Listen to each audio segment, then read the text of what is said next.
3 minutes after 10 is the time, and you are listening to James O'Brien on LBC. I think it's becoming rather hard not to work out what's happened, isn't it? You've got to put in some fairly considerable effort to pretend that it's not becoming increasingly clear. And of course, plenty of people were fearful of what would happen from the very outset. I'll take you back to October the 7th, one of the grimmest, most horrific incidents of terrorism, incidents of man's inhumanity to man that we've ever had the misfortune of reporting or witnessing. And the unconscionable contemplation of what on earth Israel could, would and should do in response. And the details of what Hamas did on October the 7th continue to get worse, by the way. The deployment of sexual violence, forgive me, if you've got kids in the car, just give me 20 seconds to provide a little more detail. The use of rape and then murder, gang rape and then murder, some acts of almost unbelievable inhumanity. The full details are still emerging. And there was I don't know quite what the right word is to describe the inevitability of response. Okay. And I think for a while we crossed our fingers and hoped that the line between response and revenge would be clear. I think that in retrospect was very naive, but I will never apologise for hoping for the best on a personal level. It may be, well, I'd rather be naive than cynical, I suppose. I'd rather be optimistic than pessimistic. But I think that the hope that the line between response or even retaliation and revenge would somehow be clear. And it isn't. There is no difference at all. And then you move into the question of scale. And, you know, sometimes on the show, and thank you, by the way, for letting me do this every morning. But sometimes on the show, we stumble together into the question that seems to be either a cul-de-sac or a deal breaker, or a sort of penny drop moment, or the end of meaningful discussion. And sometimes it can be a bit clumsy. Sometimes it can be a little bit clumsy. On Friday, we did it entirely by accident when we were looking at something Benjamin Netanyahu had said, which was pretty clearly translated as "nothing will stop us." And then you add, "in our pursuit of Hamas." But I think you've got to be squinting pretty hard not to realise that what we're now contemplating is the inaction of a belief that there are no innocent people in Gaza. I think that is what we're looking at. You must leave the north and go to the south to be safe, but now we're bombing the south. I don't like the word genocide because, for me at least, genocide speaks to a determination to kill people born under a certain star. It's an ethnic or even a religious motivation for murder, not a geographical one. So I don't think the word genocide works in this context, but even that is moot. Even that sort of semantic prevarication feels a little bit ridiculous in the circumstances. I do think you can talk about ethnic cleansing now. I do think you can talk about a determination to remove habitable property from that 25-mile-long strip of land.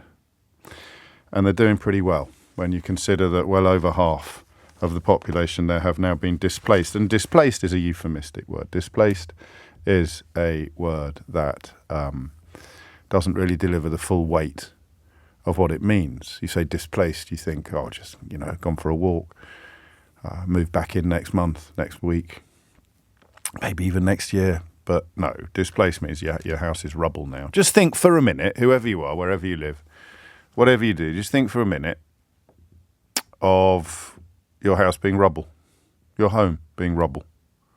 That's all. It's rubble. And you have to not just work out where you're going to sleep tonight, but you have to work out where you're going to sleep until somehow, miraculously, you manage to own a house again. If you stay alive, of course, which is increasingly unlikely given the hundreds that have died in the last 2 or 3 days alone. And, your house is rubble, but at least you'll be safe if you move from the north, where your house has been rendered rubble, to the south. which you have, of course, been told to do. And you did. And now they're bombing you there. The displacement numbers are absolutely stunning in all the worst ways. So it as I say, those moments where you stumble into the questions. We did it on Friday on the what does he mean? I mean, if you can't answer that question honestly, what does he mean when he says nothing will stop us? If you can't answer that question honestly, then you've moved into the realms of lying to yourself, because the answer to that question is obvious. It means that there is no upper limit on civilian death in the frankly spurious claim that this is going to somehow either eradicate Hamas or secure the release of the remaining hostages. So that's all that's left. The 2-point-something million people in Gaza, considerably less than that now, massive majority of them already displaced, thousands of them dead. How many more must die before your unachievable goal, you admit that your unachievable goal is unachievable? That's where we are now. And listen, I can happily, or not happily, I can unhappily agree to differ with people who insist that the goal is achievable, because that's Boris Johnson territory. I can't prove that you don't believe that. I can't prove that when you say bombing everybody in that area is the only way to secure the release of the hostages being held in that area, I can't prove that you can't see the absurdity of that position. I can't cut you open and reveal the workings of your mind. So when you say to me, it's the only way to release the hostages, we must bomb all the buildings that they're being hidden in, I can't prove that you know that's nonsense. And, I also can't be bothered to try, because it's a pointless exercise for both of us. You could ring me up and say, it's the only way to release the hostages. I could say, how does bombing the buildings that they're in facilitate the release of the hostages? And you could say, well, and we'd go viral and we'd have a gotcha moment and a clip and another few hundred Palestinians have died. Or you could say, well, how would you solve the problem of Hamas then? And I can't prove that bombing Palestine, bombing Gaza in this way is not going to kill off the threat of Hamas. I can't prove that you know that. You say to me, this is the only way we can defeat them. And I can't prove that you know that that's nonsense. I can't prove that you know their leaders are sitting in Qatar, already planning the next generation of hate. I can't prove that when you say, well, how would you solve the problem of Hamas? You are tacitly admitting that you're comfortable with another few 100,000 deaths of Palestinians. I can prove that you are not saying it out loud. I can prove that you're not going where the Israeli president and some Israeli politicians have already gone. And I can prove that you're not saying out loud, I don't care how many die, because there are no innocent people in Gaza, from newborn babies to the tiny, tiny proportion of the population that have managed to reach old age. I can't prove that you know you're being disingenuous. I can only prove that you haven't said it out loud. I can't prove that you agree with the politicians who have said it out loud. But I can't currently think of anything that you could offer up by way of refutation. So when I say, if you're still coming up with fig leaves like that, then you're actually just lacking and I don't want to say courage, because courage is a good thing. Courage is an admirable quality. Courage is something to which we should all aspire. So it doesn't take courage to say there are no innocent people in Gaza, but it takes something that many people lack, even as they implicitly or explicitly think it out loud. Because that is where we are now. They're bombing the bit they told people to go to be safe. If that had happened on day one, if they'd said, right, go south, and then the next day they'd bombed it, what would the world have done?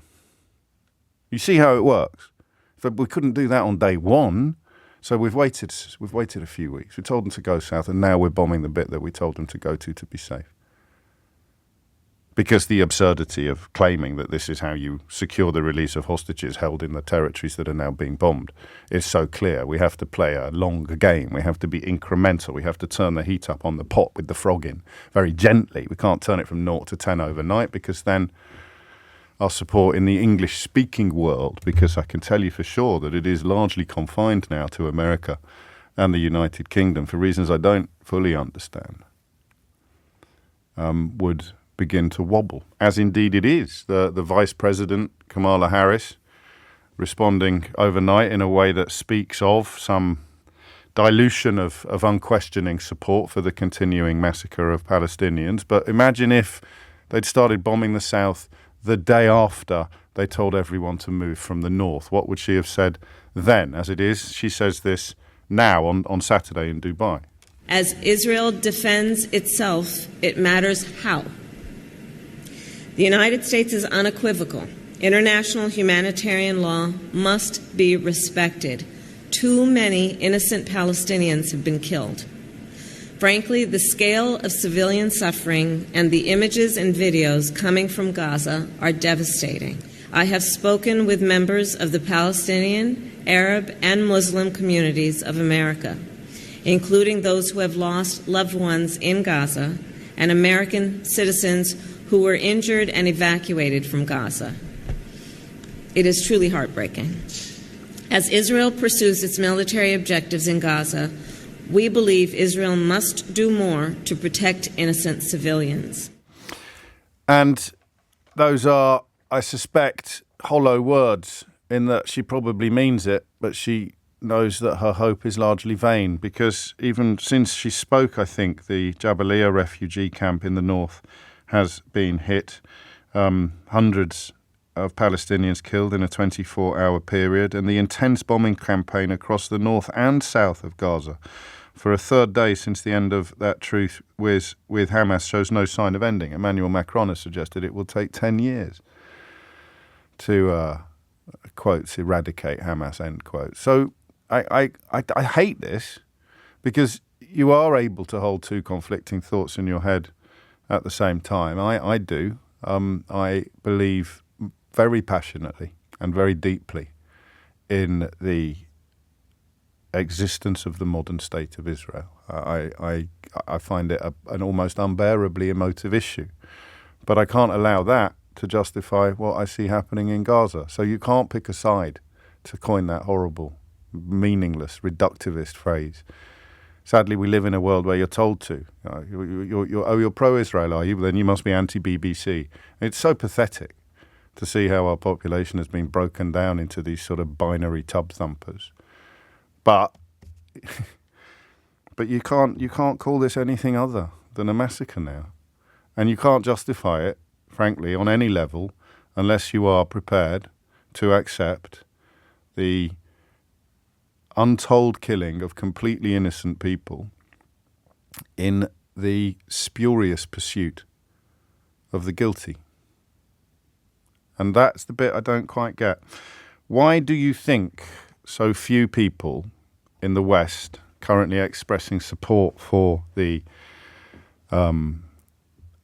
tactics, the current tactics of Israel? Because this is what they do to supporters. Anybody, not just Israel, but anybody who moves incrementally. You know, you could draw parallels with all manner of movements, all manner of political movements, but you do it. You don't go from A to Z. You go from A to B and B to C and C to D. But then you make a mockery of your own supporters, because people were insisting that there was no earthly way that any hostages would ever be released voluntarily by Hamas. Therefore, we can justify the current tactics, and then they release some hostages. People were insisting, and sincerely, I think, people were insisting that because of the instruction to move from the bit that was going to be bombed to the bit that wouldn't, you could make a humanitarian case. You could claim with a conscience clear that Israel was not embarking upon anything like as barbaric a program as some of its critics claimed, because they had offered safe passage. They'd offered safe passage to the north, but now they're bombing the north. So you see what I mean? You can't defend it anymore, because they've done all of the things that you said them not doing proved that they were behaving in an acceptable fashion. How can you prove that they're behaving in an acceptable fashion? Well, they've instructed people to move from the bombed areas. There's no way that the hostages would ever be released. And all of these things Israel takes away from its own supporters. Taken away from me, actually. On October the 8th, I was fairly clear that Israel had the right to respond in a in a well, I don't want to say apocalyptic, but in an incredibly robust and effective fashion. Of course it did. I struggle also, while we're dancing around this subject, I struggle also to accept that a country with the intelligence and military capabilities of Israel has no choice but to bomb everywhere into oblivion, to bomb the Gaza Strip back to the Stone Age, if they are motivated exclusively by the pursuit of Hamas terrorists, the leaders of whom are hundreds of miles away. It just doesn't work, does it? It just doesn't work anymore. So have we reached the end game? And for the millionth time in the last few years, I derive no pleasure whatsoever from the suspicion that we're about to be proved right if we haven't been already. Because the end game was always set to be, it doesn't matter how many civilians die. Have we reached that now? 0345 6060 973 is the number that you need. Have we reached the bit now where everybody knows that Israel has little or no concern for the civilian death toll? Because if it did, it could simply not be pursuing the policies that it's pursuing. And that's not a bone of contention necessarily, because you may well think that that's a reasonable response to the existential threat that Israel lives under, the perceived existential threat that Israel lives under. But have we reached the bit now where everyone can agree that the direction of traffic proves an absence of concern for civilian death and a level of comfort which has been articulated by Israeli politicians, remember? It hinges upon a conviction that there are no innocent people in Gaza. They are all complicit. They haven't risen up. They haven't overthrown Hamas. They haven't taken control of their own destiny, and therefore, yeah, all right, I'll say it, they all deserve to die. That seems to me to be where we are now. And I think, with respect, you're going to struggle to convince me or persuade me that I'm wrong. Because I haven't offered an opinion yet. I've only really offered descriptions and then attempts at explaining the observable reality that all of us can see. 0345 6060 973. 10:24 is the time. You are listening to James O'Brien on LBC, where the simple observation that the part of Gaza to which the Israeli government instructed civilians to move to be safe is now under bloody bombardment. That surely changes everything, including previous reasons for supporting the current tactics of Israel. So have we reached the bit where everybody knows that there is no upper limit on how many civilians Israel is prepared to kill in what many consider to be a spurious pursuit of terrorists? But whether you think it's spurious or not, the question remains the same. That's where we are now, right? That you can't really make a case for claiming otherwise because evidence. Sarah's in Bedford. Sarah, what would you like to say?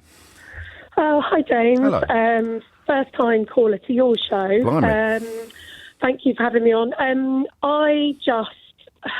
First of all, the whole situation is utterly heartbreaking.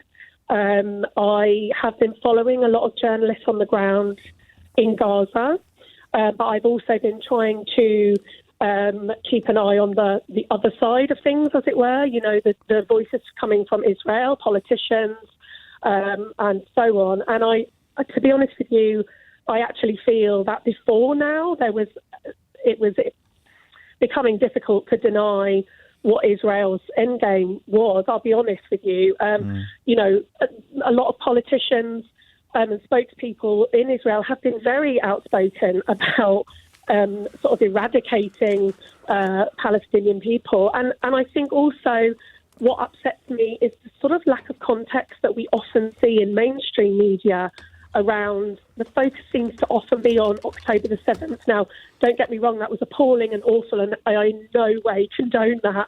However, no one ever really seems to talk about the thousands of Palestinians who have been imprisoned unlawfully, or the well, you can't be following the coverage that closely, but I appreciate you're talking about essentially right-leaning newspapers when you mention that failure to cover some of the broader context. I mean, not least the fact that some prisoners were released last week speaks to the fact that their existence has obviously been covered. But let's not look in the rearview mirror just for now. Let's look at what's happening today and what is likely to be on the road ahead. Can you conceive of anybody conjuring up a defence of what Israel is now doing that doesn't admit an almost complete disregard now for civilian life? Well, I mean, no. I really want someone to do. I don't want to be here, Sarah. I'm not comfortable here. I want someone to do it. I want someone to come up with it. Yeah. No, not in any. Not in any way, shape or form. And actually, like I say, I know you're saying from now onwards, but even up until now, as far as I'm concerned, there are rules to war. As awful as and as bloody as war is, there are rules. And, many people who are as impartial as they can be have said that they believe that Israel is breaking and has been breaking the rules of law, bombing hospitals and cutting off water and fuel and things like that. And so for me, I just think it's undeniable that Israel is kind of, on the face of it, saying that they want to get rid of Hamas, which, again, I don't see how that is possible by just carpet bombing the whole of Gaza. And actually said to Israeli families of hostages that their secondary sort of intention was to get hostages back. So their first was to get rid of Hamas, and their secondary kind of intent was to get the hostages back, which I know that Israeli families have protested against. Well, lots have, yes. But briefly, what would have been, I hate the word acceptable, but what would have been an acceptable response to the barbarity of October the 7th? I mean, I'm not a military person, I'm not tactical in that way, but I do. I heard you say a moment ago about Israel's capacity. They have some of the best intelligence capabilities in the world. You're surely not telling me that in order to weed out the members of Hamas, they've had to carpet bomb the entirety of the Gaza Strip almost. I suppose that would have taken too long, wouldn't it, from their point of view? And you can imagine the emotional need among Israeli people for a visible and serious retaliation to the October the 7th attack. It would have taken enormous political courage and great leadership skills to say, we're going to take them out one by one, we're going to track them down and we're going to kill them. The leaders of Hamas and the members of Hamas, because, of course, the obvious response from the population would be, well, why haven't you done that already? You've had decades to do that. So every answer to every question just throws up more problems and more complications, which is why the very, very worst people are, as is often the case, the people who insist that it's straightforward and simple. It's coming up to 10:30. You are listening to James O'Brien on LBC. The number you need is 0345 6060 973. And Holly Jones is here now with your headlines. 10:33 is the time. I mention optimism and naivety as if they're the same thing. I'm not sure they always are, but the More in Common organisation, which do great work, have been tracking public opinion since this. I struggle even to call it a war, to be honest with you, but since these bombardments began. And they've been looking at how the British public are thinking and talking about what they describe as the Israel-Gaza war. 70% think that those with the loudest, most extreme views are drowning out others, warping opinion and threatening community relations. The tragedy of that, of course, is that the most extreme views on one side have a free pass across 70 to 80% of our print and broadcast media. Now, on the other side, you've basically got The Guardian, I suppose, or you haven't, certainly whatever people might think, you certainly haven't got the BBC. BBC aren't offering opinions on the broader thrust of the issue, but you are on social media likely perhaps to see things skewing in the opposite direction. You're likely to find more sympathy for the Palestinian people than you are for the Israeli people on social media. But I mean, 70% is a high figure. 70% of us, 70% of the population think that the loudest, most extreme views are drowning out others. Surprised it's not even higher, but I suppose the 30% are proof that it's worked. But this bit here, speaks to you and to me, actually, speaks to what we've been trying to do since the very start. While some sympathise more with either Israel or Palestine, most say that they side with neither, both or don't know. Britons are at once disgusted at Hamas's evils, supportive of Israel's right to defend itself, and concerned about civilians in Israel and Gaza who they want to be protected. And that's me. That's me and quite possibly you. I am disgusted at Hamas's evil. I support Israel's right to defend itself. I am concerned about civilians in Israel and Gaza, and I want to see them protected. And in simply statistical terms, you're going to be more concerned at the moment about civilians in Gaza because they're being bombed, even after they've moved to the bit that Israel told them they'd be safe in.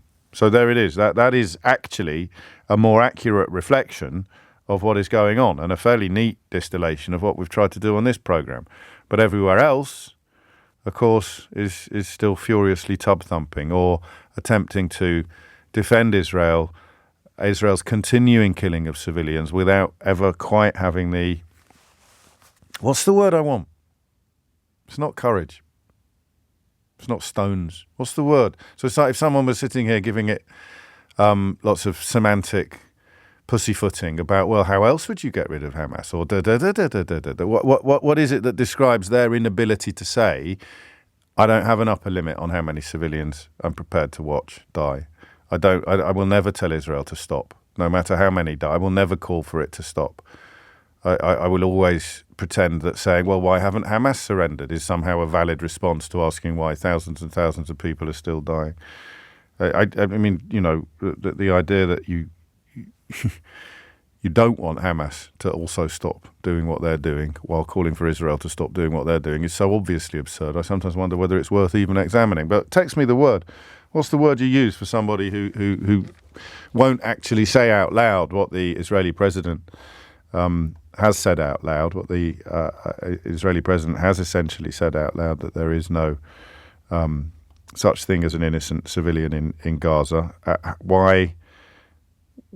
with the people refusing to call upon Israel to stop now, why won't they say out loud what it is that motivates their failure to call for a cessation? Becky's in Manchester. Becky, what would you like to say? Hi, James. I agree with absolutely everything you said, actually. I don't disagree with you at all. Well, listen, I'm not being arrogant. Well, I probably am. But I don't know how anyone can disagree with what I've said today. I don't think I've offered up a difficult opinion. We're describing what we're seeing, and we're trying to work out what we're hearing. And people will, of course. Yes. People will, of course. Maybe. They're welcome to. I think your last caller, said many of the things that, were on my mind. I think my issue comes more from a personal situation. I'm concerned about the impact of all of this, what we're seeing in the mainstream media and the line that we are told to tell. I'm a teacher, you see, so yes. I have to be politically objective. And so I really need to give an opinion that is the mainstream opinion, really, if children ask. And so I find it quite difficult because I teach in school like many other teachers do, and we've got such a mixed demographic. I've got children from all over the world that I teach, and they will ask me questions and they will want to talk about this. Some of them are visibly upset. Some of them have family in Palestine. Some of them have family in other Arab nations as well. And I just feel like it's a very, very challenging situation, and I feel like we are going to end up on the wrong side of history if we are telling our young people that Israel has the right to defend itself, full stop. Well, that I was going to ask you... At what cost? Yeah. So there is. It is impossible for Israel to go too far, is the perception you just described. People who believe that... It feels like to the children especially. They see that and they see it on the news and they hear reports from back home and then what they're seeing on the news here doesn't always reflect, what they're hearing from back home as well. And it's kind of, why aren't we doing more as a country? Why aren't we helping their family? Why aren't we stopping this? Why aren't we doing something? And it's, again, I have to stay politically neutral and try to, move the conversation along. And it saddens me because, obviously, I agree with everything you've said and I want to say all of that out loud. But unfortunately, I'm not really in a position to do that. Could you can't, are you sure? You can't say because there is a widespread belief in in America and the UK and in Israel that Israel has the right to Yeah, I can put it across as long as it's not put across as my opinion. There is a widespread belief. Is my view. Yes. Yeah. It's difficult because my view is just too much and it's too far. And when does it end? But I obviously can't say that, and it really saddens me, if I'm honest. Where does it end? And yeah, exactly. And I don't think it does until, as you said, until till a lot of things, a lot of places, a lot of people are wiped out, a lot of innocent people, a lot more, as they are being, a lot more, yeah. And there it is. And I think we all want there to be at least something we can offer up in response to that bleak conclusion. The bleak conclusion being that we've reached the bit now where support for Israel means they can do whatever they want, and opposition to Israel continuing to do whatever they want will somehow be dressed up by deeply dishonest actors as support for Hamas or a failure to understand the broader issues. I'm not getting a lot of help with the word that I want. I don't think it's integrity or courage, because I don't think that really integrity. So if you look at the words of Israel's president, Isaac Herzog, who said in a press conference a couple of weeks ago, in fact, these things happen incrementally, but sometimes we don't even notice. It is an entire nation out there that is responsible. He said this on Friday, October the 13th, essentially arguing that there is no such thing as innocent civilians. This was after Israel told 1.1 million Palestinians to evacuate to the south from the north ahead of an anticipated military operation. Now, of course, they're bombing the north. And how could they possibly bomb the north unless underneath that policy was an agreement with the Israeli president, Isaac Herzog, that the entire nation is responsible for the atrocities of October the 7th? He added, "It is not true, this rhetoric about civilians not being aware, not involved. It is absolutely not true." And then he adds, "They could have risen up," which A, sounds a bit like Kanye talking about slavery, and B, includes children and babies. They were born on Tuesday, should have risen up against Hamas on Thursday. And if you didn't, we'll bomb you. That is where we are now. And it's not integrity, is it? The people pretending not to understand what they're really saying when they talk about what's happening. You don't have integrity to say that, or courage, or cojones, or stones, or chutzpah, or any of the other things that you're suggesting. Spine. But then that sounds like a compliment. So you're saying the people actually saying it out loud, the people actually saying no such thing as an innocent in Gaza, they've got spine. They've got more spine than the human jellies coming up with pointless questions about, well, how would you get rid of Hamas? I don't know what the word is to describe it.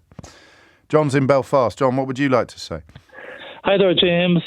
It's good to be on the radio. Thanks for having me on. I suppose the question, that you're asking is, of course, how can this be happening? Why do we have to wake up and hear the whole situation just go from bad to worse? And it's deeply troubling. And I suppose the word that has been coming into my mind today and over the weekend is dehumanization. I mean, at the start of this, when we were a few days after the 7th of October and the horrendous attack it was about 1,300 people who were murdered, I think. And we saw the numbers being killed in Gaza going up to a factor of 2 times that amount, maybe 3, 5. I don't know what we're at now, maybe 10 times. But I kept thinking, how can you do this? And how can the Israeli state claim that this is okay?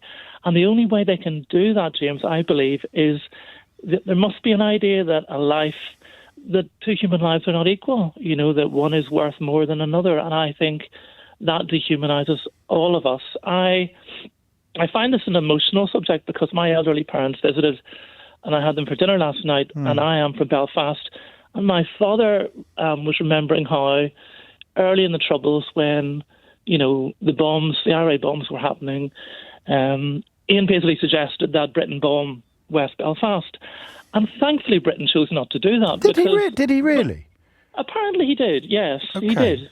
Because I've always been a little wary of it's not whataboutery, but saying comparisons. Because I think a lot of people who don't really understand what happened in Dresden and the bombing in Dresden have said, well, what would you have done if the reason the Geneva Convention exists is because we didn't want to repeat what happened, what the Allies did to Dresden. But I didn't know, so I was wondering about saying, John, what if the British Army had gone and bombed Republican areas in Northern Ireland to oblivion as a retaliation or response to IRA atrocities, either in Ireland or on the or in the United Kingdom. Yeah. But I'd need to check that Ian Paisley claim. But either way, the question stands: what would be the difference between saying all Catholics in Derry deserve to die, or all Catholics in West Belfast deserve to die because the IRA have just blown up, taken on the Hyde Park bombing or the Harrods attack? Yeah. I don't think there is a difference. There can't be a difference. There must be a difference, mustn't there? There? Well, I mean, in terms of human equivalence, but someone else can see it and explain it to us. Sure. And that is the resonance that you took away from your meeting with Mum and Dad last night. Yeah, I mean, the people of Gaza, however they can be characterised, and I mean, 200 targets a day, let's say, that Israel claims. I find it very difficult to understand how they would know that. I mean, this is a highly urban area. As you say, people have had to move and now move again. There's nowhere safe for them to go. How can any state do this to a people? And yes, the crime of Hamas is terrible, but these are people, and it's really down to the wider world, in my opinion, to say no. This is enough. No. Yeah, and that's why Kamala. Yes. I mean, if we don't have rules, the whole point about rules and the distinction between a terrorist and a soldier is that the terrorists have chosen not to abide by the rules, and the soldiers are, or at least their leaders, are supposed to. There's a French-Israeli lawyer on television this weekend called Nili Kupfer-Naori, who again said it out loud, claiming there are no innocent civilians in Gaza during a live TV interview. It happens now. I'm short of defence, if that's the right word to use. I'll read Mark's text. I don't really understand it, Mark, I'll be honest with you. And as a general rule, if someone says, I bet you won't read this out, I make a point of not reading it out because it's such a childish tactic to deploy. But I'm so short of people criticising the calm analysis that we're providing on today's programme that I shall read out I presume it's a criticism. Can you raise the point that civilians in Gaza smacked dead bodies of Israeli women in back of cars on October the 7th? I'm sure you won't. I don't have the provenance of the claim that you're making, Mark, but I'm happy to read it out. I think you're probably arguing without realising it that therefore they deserve to die. So you are not, again, you're proving it, the point, mate, without appreciating it. You're not prepared to text me saying, of course everyone in Gaza deserves to die. You're making a slightly odd point and accusing me of not being prepared to read it out, when I presume the point you're making is, of course there are no innocent people in Gaza, even the ones that were born yesterday. It's 10:48. It's 10:52. You're listening to James O'Brien on LBC. I suppose the grim conclusion now is that we've reached the bit that many people thought inevitable after the absolutely unconscionable atrocities of October the 7th in Israel. Israel's response has reached the bit where no one can pretend anymore that there's even the vaguest concern for civilian life in Gaza, which is why the people saying there's no such thing as an innocent civilian life in Gaza have been turning up the volume. And they're, what do you say? You can't say cheerleaders, but I think you can say apologists. There are apologists in the British media who aren't quite prepared to say that there's no such thing as an innocent life in Gaza. Instead, come up with ever more fanciful and complicated claims that this will somehow bring about the release of the hostages or the eradication of Hamas, or there is literally no choice facing Israel but to continue bombarding the bit of Gaza, the south of the Strip, which is where they told everyone to go when they started bombing the north. You can't accuse us of ethnic cleansing because we've given them a safe corridor to the south. And now they're bombing the south. Riddle me that. Riddle me that. Jeff's in working. Jeff, what would you like to say? Good morning, James. I was listening to an interview with a Israeli government spokesman at the weekend about the civilian casualties in Gaza, and he had a prepared statement, and he said that the IDF are taking unprecedented measures to minimise civilian casualties. And when it was put to them, this is clearly not working, he said, and he repeated it several times, if the civilian population have any complaints, they should address them to Hamas, because they started the whole thing. Now, what a ridiculous statement to make. Well, it is, I mean, for reasons that I don't think we need to lay out, but it just about works, doesn't it? It just about gives, so you make a spurious claim that's not really backed up by any evidence whatsoever, and then you deny responsibility for everything that's happening by passing it back on to the terrorists who, by definition, reject all of the obligations, regulations and international law that you as a sovereign nation are supposed to abide by.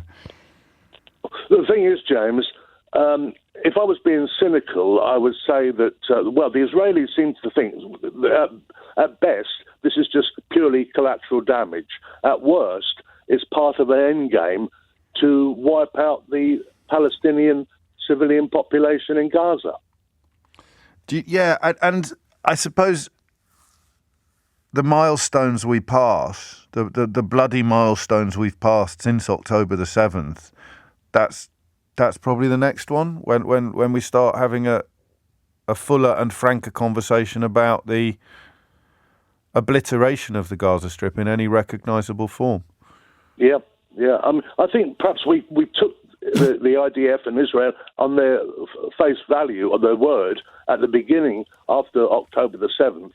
Well, I think we were as affected as, not as much, but the emotional impact of that terror attack perhaps gave us an openness to the necessity of response, and we pressed pause on properly wondering and properly examining what that response could and should be. I mean, world leaders all around the world, including the UK, said that the response must be proportionate. Yeah. And they said, it will be. But, we've seen over the last month that it's far from proportionate. Well, they never stopped to tell us what proportionate meant, which is why Kamala Harris has found herself in the strange position this morning of having to retrospectively seek to define proportionate while criticising Israel for apparently not having been proportionate. Thank you, Jeff. That nicely put. I am, and make of this what you will. I am, I think, almost entirely devoid of challenge to my thesis. Now, that doesn't mean, well, it does actually, entirely devoid of challenge to my thesis. And my thesis is simply that we've reached the bit where everybody knows that concern for civilian life is completely absent. And actually, well, I suppose I got that strange text off Mark, but that means that some people listening to this are recognising something in themselves that perhaps they hadn't been prepared to recognise before. I.e., you can't ring me up as you would have done last week and tell me that, no, that's not the case at all. Don't ask me to tell you what nothing will stop us means. That's not fair to ask me what nothing will stop us means. It's still clinging to the idea that it didn't mean what seemed clear to so many other people. When Netanyahu says nothing will stop us, it's pretty clear to many people that he means we don't care how many civilians die. But you weren't prepared to say that yourself. You weren't prepared to say, I don't care how many civilians die. And you're still not. But no longer can you pretend that that's not what's happening. It seems to me, and the phone lines remain open, 0345 6060973. A lot of people are as outraged as Jeff by that rhetoric of saying that the Palestinians should rise up. You find any persecution in history, you find any enslavement or any ethnic cleansing or attempted genocide. I'm not saying that's what's happening here. I'm just saying that just think of an appalling abuse of a population and then think about how it feels and sounds when you say, well, the population should have done more to rise up against their oppressors. Yeah. Tim's in Totnes. Last word for this hour at least. Tim, what would you like to say? Hello, James. Hello. Well, I guess I left the aid sector a few years ago for reasons of my own mental health and having a small child, but I had links with that part of the world. Okay. And as horrible as it makes me feel to I'm not going to challenge what you've said about the morality of what's happening or what was constituted as proportional in the beginning and what's it apparently looking like now. What I want to say is that I suppose, where do we go from here? And I think that it's going to take some real deep soul searching on our own behalf, like on the behalf of our politicians, or how we do foreign policy as a whole in terms of treating Israel like any other normal state, that is, not one that has a sort of limitless remit to do as it feels, and also to push the morality, if we can, to one side, as ugly, and it makes me feel really, I can't use the word I would use, but it doesn't make me feel nice to say that, but more to focus on the utility. So spokesmen or spokespeople, usually men, for the IDF have come out with loads of figures, amongst other things. So far, they've killed between 3,000 and 4,000 Hamas fighters. If the way in which they're going about their, whatever you want to call this is, continues at its current rate, that's going to mean they'll need 600 days to eradicate Hamas at their current speed. They say that there are between 30 and 40,000 Hamas militants. So this is best case scenario, taking those estimates and figures at face value and in good faith. 600 days, and how many? I know what you're going to do next. Is you're going to compare the deaths of civilians over that period to what we've seen so far? Yes, civilians, but also buildings, James, because I think what we also fail to focus on sometimes. So when I was in this area on the ground, it's not a place that was nice to live in before October the 7th. This is we know all about the morality behind this and how those people live, the Palestinians in the West Bank too. But I'm more focused on, various NGOs or international organizations say that approximately 65,000 buildings have been destroyed until now. So that will mean that by the end of this, if we take again the current ratio I just described, that will mean every single building in Gaza will be destroyed by the time this is over at its current trajectory. Yes. And that I think the question to ask, so as well as our sort of political approach to this in terms of our foreign policy, so to kind of call out the efficacy of this, is the utility working in the way that the IDF have described, one, but also the sums don't add up. Sorry, we're short of time, so just in a couple of sentences if you can. Yeah, no problem.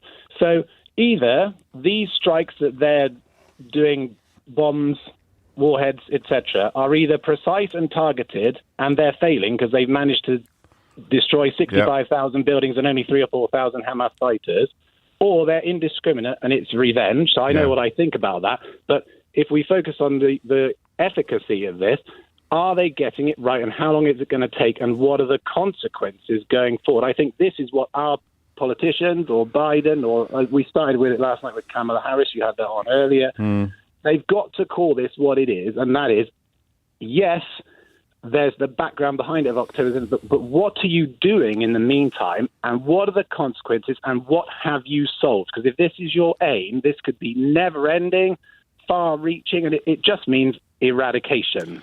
And I haven't seen today, and I don't know if lucky's the right word, but we've managed to create a space over the years where on this programme people are comfortable coming forward to challenge everything that they've heard, and nobody has done so today. And I think possibly that shift from north to south is a huge part of it, and the figures like 1.8 million people displaced, 65,000 buildings destroyed, clinging to the notion that this is somehow a surgical exercise designed to lance Hamas, I think has become impossible.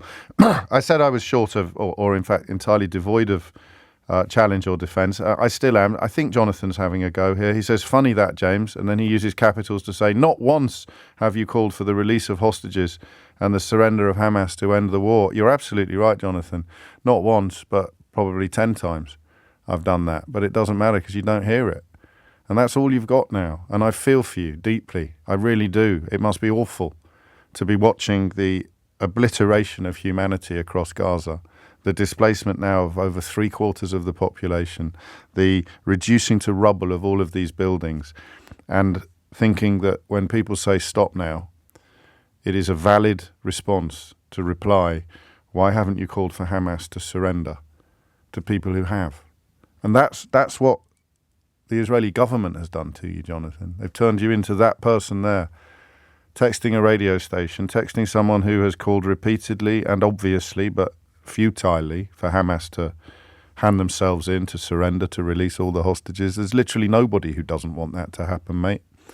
And yet your support for this murderous bombardment now has put you in a place where you can write that text and even press send to a national radio station without realising how low you've been brought and the true reality of what you now support. It's 11:04. 7 minutes after 11 is the time. I like the next subject for two obvious reasons. Number one, it is urgent. It is a matter of emergency for the population, although I wonder if you can continue using the word emergency when it's been going on for so long and so little has been achieved successfully. And the second reason is it's one of those very gratifying areas of conversation where I have, over the course of our time together, I think we might be approaching a big anniversary in January. Are we approaching a big anniversary in January, or did we miss it last January? Should we have a big party?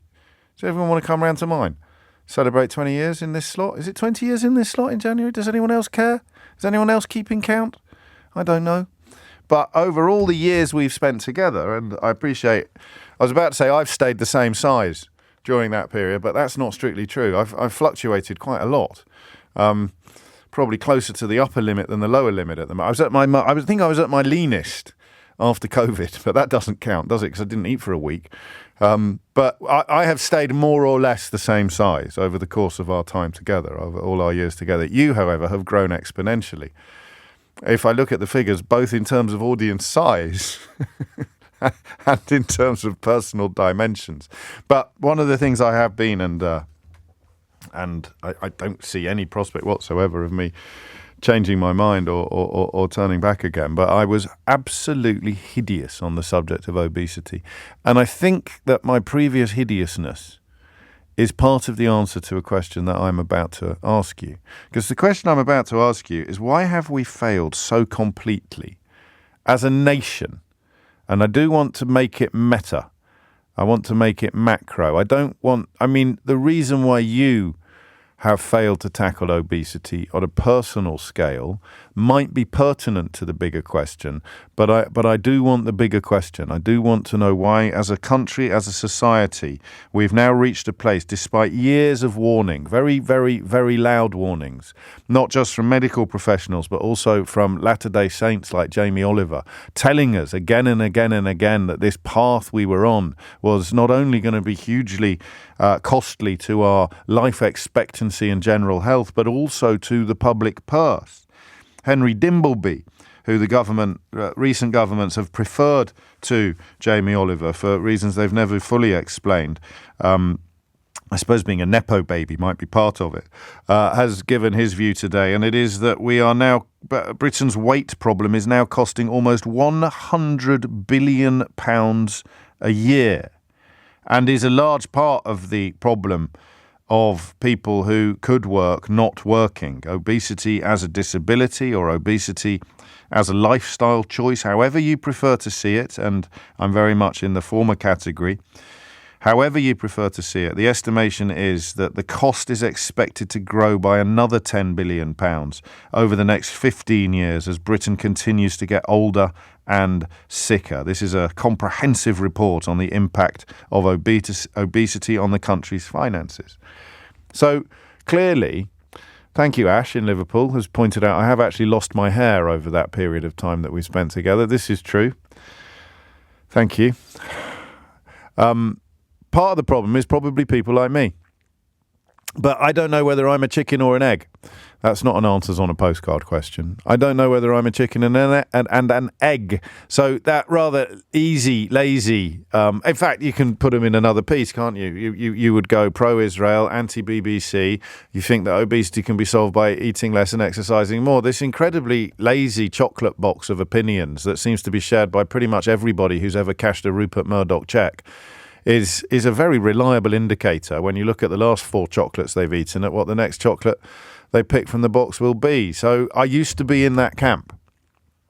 I used to mock obese people on this program quite roundly and quite regularly. It became something of a, dare I say, a catchphrase. I had a catchphrase. I don't think I'll even repeat it now. What I like is the fact that the audience has grown so much since those days. Most people listening won't know what the catchphrase was, unless you've read my second book, of course, How Not to Be Wrong, The Art of Changing Your Mind, where I do quite a lot of self-flagellation on this issue, because what I wanted to do in that book, having benefited from some therapy, I realised that I hadn't done to my own wrong opinions what I do to yours. So you ring me in and I go all flipping third degree on you to ask, what laws is it that you're looking forward to not having to obey anymore when we leave the European Union? Or what do you think Benjamin Netanyahu means when he says that nothing will stop us? And I haven't used the same, some might say forensic, some might say hectoring tactics on myself and the opinions that I hold that hurt people and the ones that I use on you. So I did, and I tracked down the source of my negativity about obesity to a sort of shame, a sort of knowledge that I'm rubbish at. I'm not very self-disciplined. I find it hard to resist delicious things. And I don't really like exercising. Apart from tennis, I've never really found a mode of exercise that I like. But I have some shame attached to that. And in order to silence my own shame, I would attack obese people and blame them for their own condition. It was like a sort of, in fact, there's something that I learnt in therapy that stayed with me to this day, and it is that if I point a finger at you, it's a little bit naff this, but it really works. If I point a finger at you, there are 3 fingers pointing back at me. It's a neat distillation of what psychologists call projection. So in fact, when I attacked obese people, there was probably a side helping of self-loathing going on there. And I think you get that. If you look at the kind of men and women in the media who really get up on their high horse about obesity and are really horrible to people with big weight problems, you can see why there'd be quite a lot of self-loathing involved in their lives, can't you? Just think of one now. Got it? Got one in your head? Yeah? Okay. Now, if you were them, would you be going in for quite a lot of self-loathing? Yeah, exactly. So it is relatively straightforward, and I can say that because I was part of the problem and I've now come out the other side. So how have we ended up? How has the United Kingdom ended up with such an enormous and expensive weight problem? And I'll take any answer you've got, because my answer would be fairly straightforward. The sugar tax has worked on fizzy drinks, so just make everything else that's bad for us even more expensive than it is already. That's all. A pasty tax, a sweetie tax, a crisp tax, a twiglet tax. A twiglet's bad for you. I eat quite a lot of twiglets. Are they? Monster munch tax. Oh, I'm going off this idea. A monster munch tax, really? What? But that's the only way it's going to work. You can talk until you're blue in the face about also a blue sweets tax, because they make you blue in the face. What? You can talk until you're blue in the face about the importance of exercise. In fact, exercise makes some of us blue in the face. And all the rest of it, the public education, but simply pouring crud down our throats on an unprecedented and industrial scale. And then pouring more crud down our throats because they've sort of conned us with a buy one, get one free type of argument is only to be stemmed by making it much, much harder to do. So I think probably taxes. Why and how have we become, has this country developed such an, pardon the pun, such an enormous problem? 0345 6060 973 is the number that you need. It's 16 minutes after 11. And then what could we do about it? What could we do about it? There's a couple of things at the moment that make me want to do the Rabbi Burns thing, to see ourselves as others see us. I'd love to know how Israel is being reported in other countries. I sense that America and the UK adopt a rather different line from a lot of our Western allies, never mind Middle Eastern countries. But on this issue as well, I think we're pretty high up now. As Boris Johnson would say, we're close to world beating when it comes to obesity. So what is so different in other countries? In fact, you can do that for me if you've lived in another country or are listening in another country and you're immersed in the culinary culture of those countries. What is, in your view, specific to the UK that perhaps explains why we now have such an enormous problem with obesity. And if you didn't think you cared, then let me turn it on its Tufton Street head for you and say, well, you are going to be paying for the consequence. Even if you're not obese yourself, you are going to be paying for the consequences. So that perhaps should make you care more. 11:17 is the time. 0345 6060 973 is the number you need. 20 minutes after 11. What is peculiar to the United Kingdom when it comes to the question of obesity? 2/3 of British adults are now overweight or obese. That's up from half a generation ago. The biggest increase is in the heaviest categories. Average bloke now weighs 6 kilos more than he did in 1993, while the increase for the average woman has been 5 kilos. 9 p.m, junk food advertising watershed, a ban on buy one, get one free deals have all been kicked into the long grass by this government or successive Tory governments. And I don't know whether you'll think this is relevant or not, but the current Secretary of State for Health, and I appreciate it's very hard to keep up, it's a lady called Victoria Atkins. She has promised to stand back from anti-obesity policy because of her husband's job running a sugar company, which rather adds to the theory that sugar companies might be part of the problem, or at least the insertion of sugar into all sorts of places. But don't worry, because, good God, I missed this. Andrea Leadsom is a minister again, and she's been put in charge of obesity policy. Andrea Leadsom, a woman fully qualified in precisely no areas, is now in charge of obesity policy. I once had the absolutely unbelievable experience of hosting a discussion about the World Trade Organization between Pascal Lamy, the former Director General of the World Trade Organization, and Andrea Leadsom. That pause was for her job description at the time. Prominent Brexiter. And it involved Pascal Lamy explaining what the World Trade Organization did and what the calls by some Brexiters to come out of the European Union with no trade deal and just abide by WTO rules, what that actually meant, because none of the people saying that, I don't know if you remember, none of them knew what it meant. But Leadsom had the front to come on Newsnight on the BBC and attempt to challenge the former Director General of the World Trade Organization about what the World Trade Organization was, is and does. And now she's in charge of obesity, so what on earth have we got to worry about? Sam's in Portsmouth. Sam, what's going on? Hi, James. Hello, Sam. I've got, first of all, listening to your show for a while, first time caller, a bit nervous, have to excuse me. It's only me, don't worry. Yeah. So when I can't remember what her name is. I know you just said it. When she was Victoria announced as Atkins. being Victoria Atkins, excuse me. Yes. So as soon as she, the one that's married to a bloke that runs a sugar company. Exactly. Yes. It's British Sugar. He's a managing director of British Sugar. That is just crazy to me. But I think the question you were asking about what makes the UK so bad when it comes to obesity, I think it's a bit of a Western issue as a whole. Now, my job involves visiting lots of supermarkets. I'm like a field salesperson. Oh, yeah. Not for a food company, though. It's for something completely different. But what I've noticed... Fields. You sell fields. You sell fields to supermarkets. Not quite, but it's a different product. Carry on. Not in food and drink. Yeah. But I get that. But yeah, so I walk into supermarkets, and almost every supermarket when you walk in, obviously it's Christmas seasonal goods. Seasonal goods right now.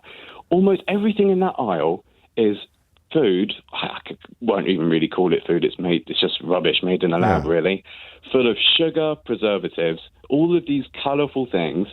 And you've also got alcohol stacked at the front of shops. Yeah. I just find it absolutely crazy. Is that not true in other countries? Do we know? Do we have a perspective on it? Because now you mention it, I mean, I walked into Morrison's yesterday, and you could have made an igloo out of the celebrations tins that were just in the foyer, in the entrance area where my friend Abbot works. You could have made an actual igloo. There were so many of them. In fact, it's probably quite a good marketing idea. Someone should probably make an igloo out of the celebrations. And what's the other one? Celebrations like Heroes, I think. Yeah, that was it. This isn't helping, is it, Sam? Not at all. No. And I eat very healthily. Almost everything that I eat is single ingredient food. So fruit, vegetables, meat. I drink a lot of milk as well. So single ingredient foods that our bodies are sort of designed to digest. Yeah. Whereas when we walk into supermarkets, what's been promoted to us is the complete opposite. Are you in the shape of your life? I am in the best shape I've ever been. Yeah, Yes, I can believe. So you've got self-discipline, which is part of it as well. You've got education, so you know what's what. Although all the education in the world can't undo self-discipline issues sometimes, and you've got knowledge and understanding of what's going on. Do we know what the international comparisons are? I mean, I've spent some time in Europe. I've got a friend actually who's got a food hall in Gran Canaria, and they serve nice, healthy food. It's like the equivalent of a ready meal. It's a little bit more expensive, but it's cooked in a kitchen, and it's not processed. It's not ultra-processed, and that's very popular. You're more likely to go and buy a portion of paella or meatballs from him than you are to go and buy something out of the fridge cabinet. And when you walk into a French supermarket, I don't think that you have the same bombardment with unhealthy stuff, do you? It's not quite the same as it is here. I mean, of course, junk food is sold around the world, but I think culturally, Brits really enjoy drinking a lot. When I was at uni, I used to drink a lot, and alcohol, a lot of people don't consider, even if they drink a lot of alcohol, for some reason they don't consider it as part of their diet. Whereas if you look at the calorie count on a lot of these things, like a pint of beer is like 250 to 350 calories, and all of that adds up. And it isn't just the calories, it's also those calories are empty. There's nothing your body can actually use them for. So it isn't just. No, I think you're absolutely right. That's going to be a very big part of the problem. And yet again, anybody who seeks to encourage the nation to drink less alcohol automatically gets hit over the head with the nanny state sledgehammer that Fleet Street and Tufton Street tend to wield so liberally. And we all push back against it as well. It's a strange one. Sam, thank you. I like that. I mean, what are the international comparisons? Because he's right, isn't he? You walk into your local supermarket now, and you've got to almost climb over the chocolate displays and the alcohol displays to get to the actual shopping area. Even though they've changed the rules, I think, on having confection by the tills in larger supermarkets. Come Christmas time, they've almost built atriums. I wonder whether because my local supermarket is brand new. And it has an atrium area that the old one it replaced didn't really have. And I wonder whether that's a way of getting round the legislation, because it is full of sweets. I don't think it's full of booze, but it's definitely full of sweets. Thank you, Sam. Peg's in Leeds. Peg, why the UK? Why are we so bad at this? Yeah, I think it's loads of different reasons, James. So I've actually written an awful lot about this because I was obese for most of my adult life. Oh, yeah. And then about 13, 14 years ago, I lost half my body weight, and I've managed to keep it off since. So because I'm a journalist anyway, and because I've done loads of this kind of work, I wanted to look at why was it that I've managed to do that? What were the changes? So I've written a lot about how you keep weight off, and I just think this is so complex. And I think part of the reason is that in the UK, we're obsessed with the idea that you can find really simple solutions to things. Do you know what I mean? We lose nuance, don't we? We lose complexity. So some people will say, oh, people are just fat because they're feckless, and other people will say, guys, they eat wrong, and they like what Sam was saying was absolutely true. All that stuff was totally true, but it's really complex. So some of the things that I think kind of go into this complexity are, I do think we're very keen here on gaslighting individuals to put everything back on personal responsibility.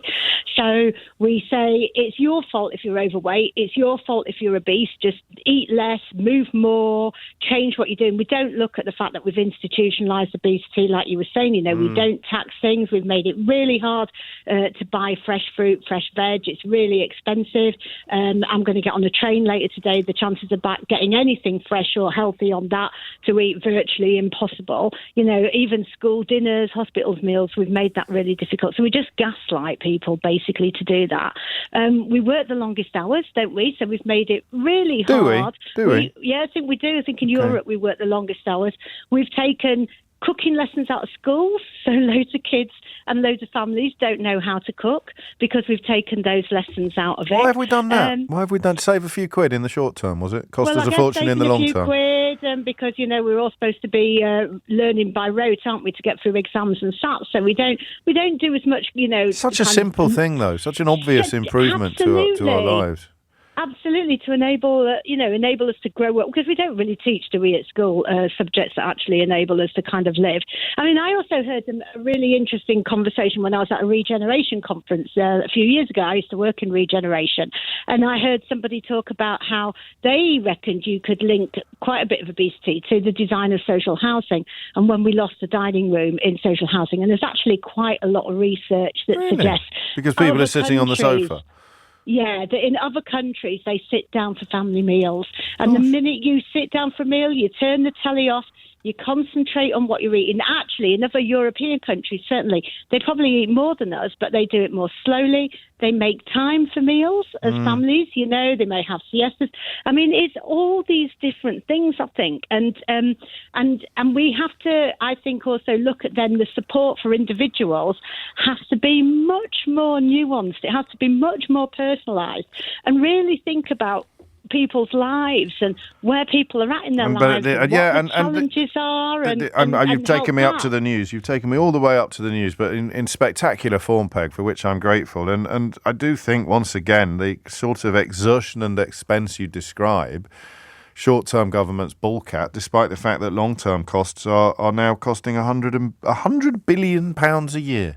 I'll say that again, £100 billion a year.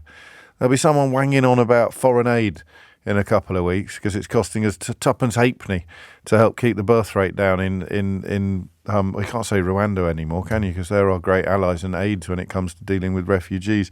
But £100 billion a year on obesity. And, think of all the things you could be spending that on instead. It's 11:31. Holly Jones is here now with your headlines.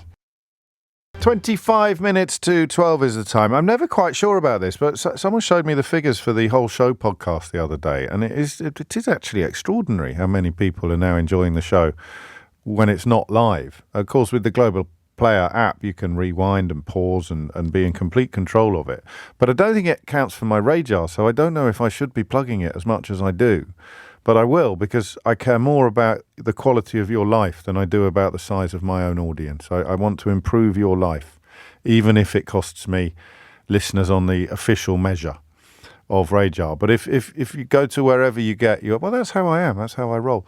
If you go to wherever you get your podcast or you download the Global Player app, you can listen to the show, and it's edited a bit. So there's no ads and stuff. There's sponsorship, but no adverts. So it's a different listen. I think we take the news out as well, don't we? So it's pure. It's 100% chat, yeah? 100% chat. Chat and bants. That's what it is, 100%. So I just mentioned that because it's proving so popular that I presume if more people knew about it, it would be even more popular. It's great for the days when you can't listen live. I think what happened was, during lockdown, we made a lot of new connections. And then when you went back to your normal routine and listening to the radio ceased to be an option between 10 and 1 live in the morning, you decided that you wanted to keep the connection, which is rather lovely and gratifying. Why does the UK have such a problem with obesity? And how does it compare to other countries? So if you're going to offer up an answer to that question, how confident are you that your answer doesn't also apply to countries that have much less of a problem with obesity?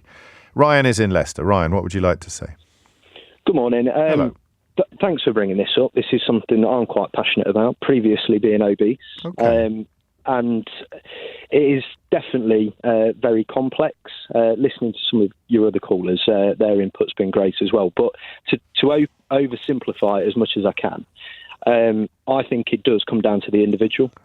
Right. Why do we have advertising then? So, yes, it impacts it, absolutely. And there is things that the state could do to impact that as well. But at the end of the day, we are entirely responsible for what we put into our own mouths. Well, we're not, are we? Because that would involve everybody having absolutely unlimited spending power. That's where I think that things can play a part, but no, we are still absolutely responsible. No, we're not, because I can't have caviar every day for every meal from now till Christmas because I can't afford it. But you're talking about specifics. I'm talking generally. No, I'm talking about your sweeping statements about us being entirely responsible for what we put into our mouths. We're not. We can only choose from what's on the table in front of us, and that's going to be defined by circumstances, geography, financial situation, mental health, and all sorts of other issues as well. But foods are still available at similar price points that are healthier. That's where geography comes in. With regards to what, sorry? You might live quite far from shops. So you might only be able to eat stuff that can be delivered. You might not know how to cook. You might not know how to cook healthily. Absolutely. You might not have any time left at the end of the day. No, but these are all evidence of it not being entirely down to self-determination. These are all variables that are external as opposed to internal.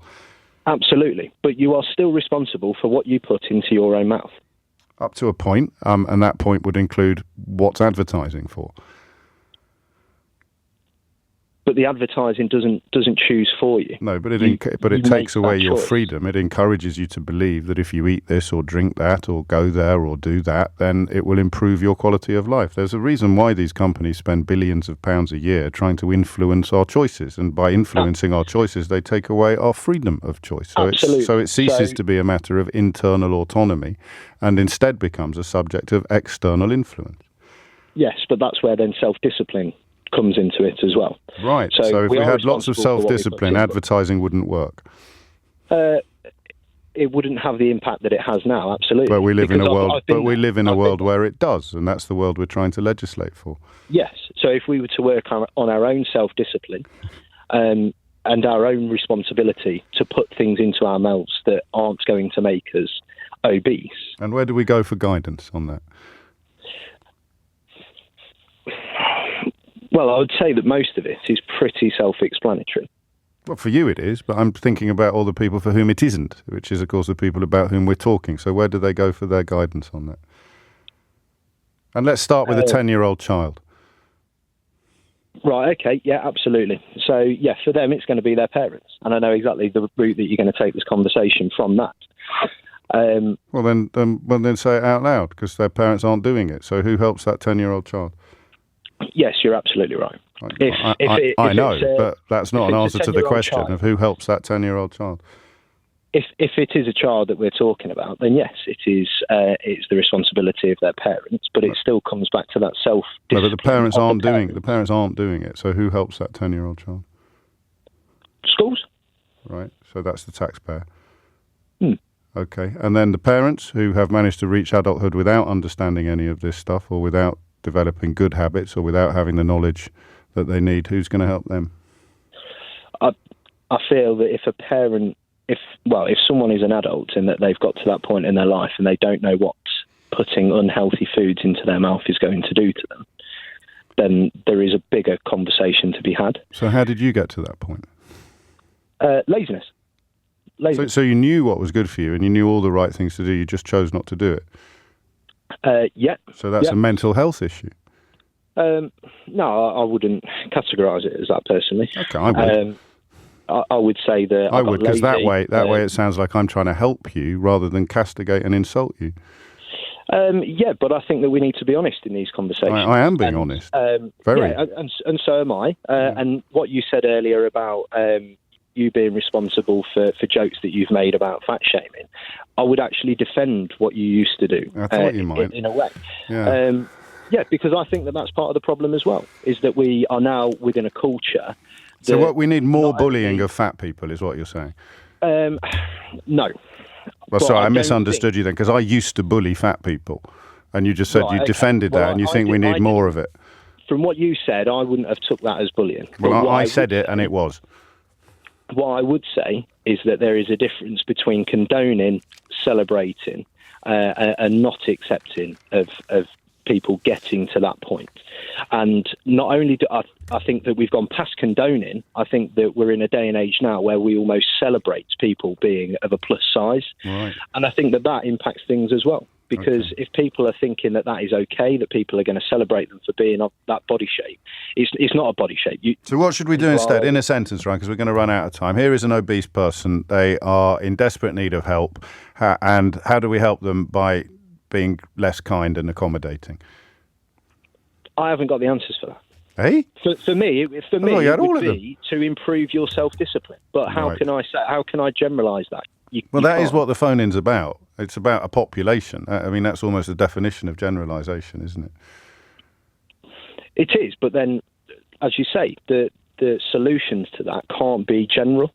But you just said we need to stop being so accommodating and condoning yes, the fundamental obesity, is that that's a generalisation. As a nation, we improve our self-discipline and that we accept responsibility for what we're putting into our mouths. But people's circumstances for them to get to that mean that what is self-discipline to them is going to be completely different to the next person. Right. But the underpinning is that they have self-discipline to not eat them foods that are going to make them obese. Yeah, except a lot of people won't even know what foods are going to make them obese, not least because of the labelling in supermarkets and the implicit message that you receive every day that if this is being offered to me in these circumstances and dressed up in such a shiny way, it can't possibly be bad for me, which brings us back to the prevalence of advertising and the dilution of freedom of choice that it brings about. But anyway, up with self-discipline. And if we don't like the word bullying, what word do we like for describing how we should talk to and about people with obesity?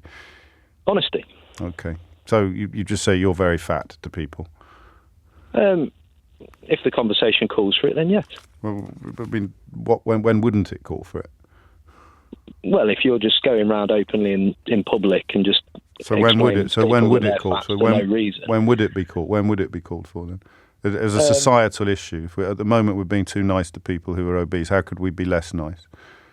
So if we're having a conversation and we've got a friend and they're complaining of aches and pains and it's because they are quite clearly obese, then be sure to tell them. Okay, because they hadn't noticed.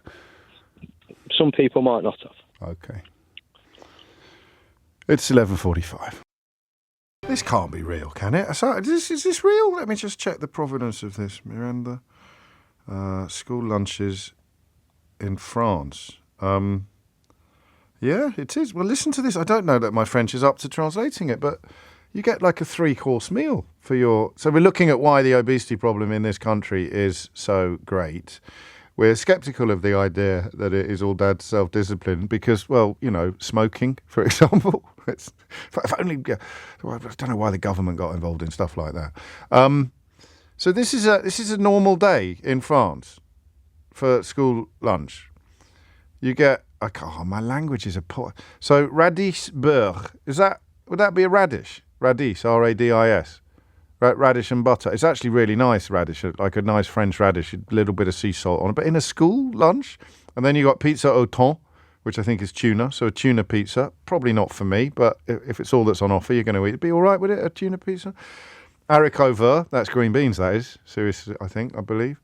Tom noir, don't know what that is. And then you get a dessert, which would be a brownie with chantilly cream. You get a baguette on the side. And what's goûter? You get a poire guillot chocolat or lait pain viennois. That's probably like a little biscuit later in the day at break time or something like that, I think. What's a Tom Noir? T-O-M-M-E-N-O-I-R-E. That's under produits laitiers, so dairy product, maybe. Is it a... But Tom Noir, T-O-M-M-E-N-O-I-R-E.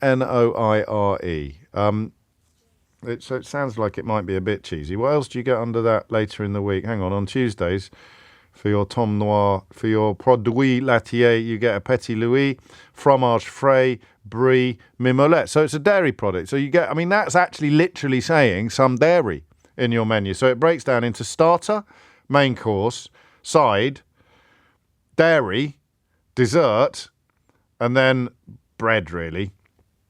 And then a little biscuit or something, or a little treat a little bit later in the day, presumably at break. So other main courses include boulet d'agneau, sauce crème curry, which is a lamb curry. They've also got a soya basis for that. Then you've got filet d'aigle fin, jus beurre citron. I think that's some sort of fish in a lemon butter sauce.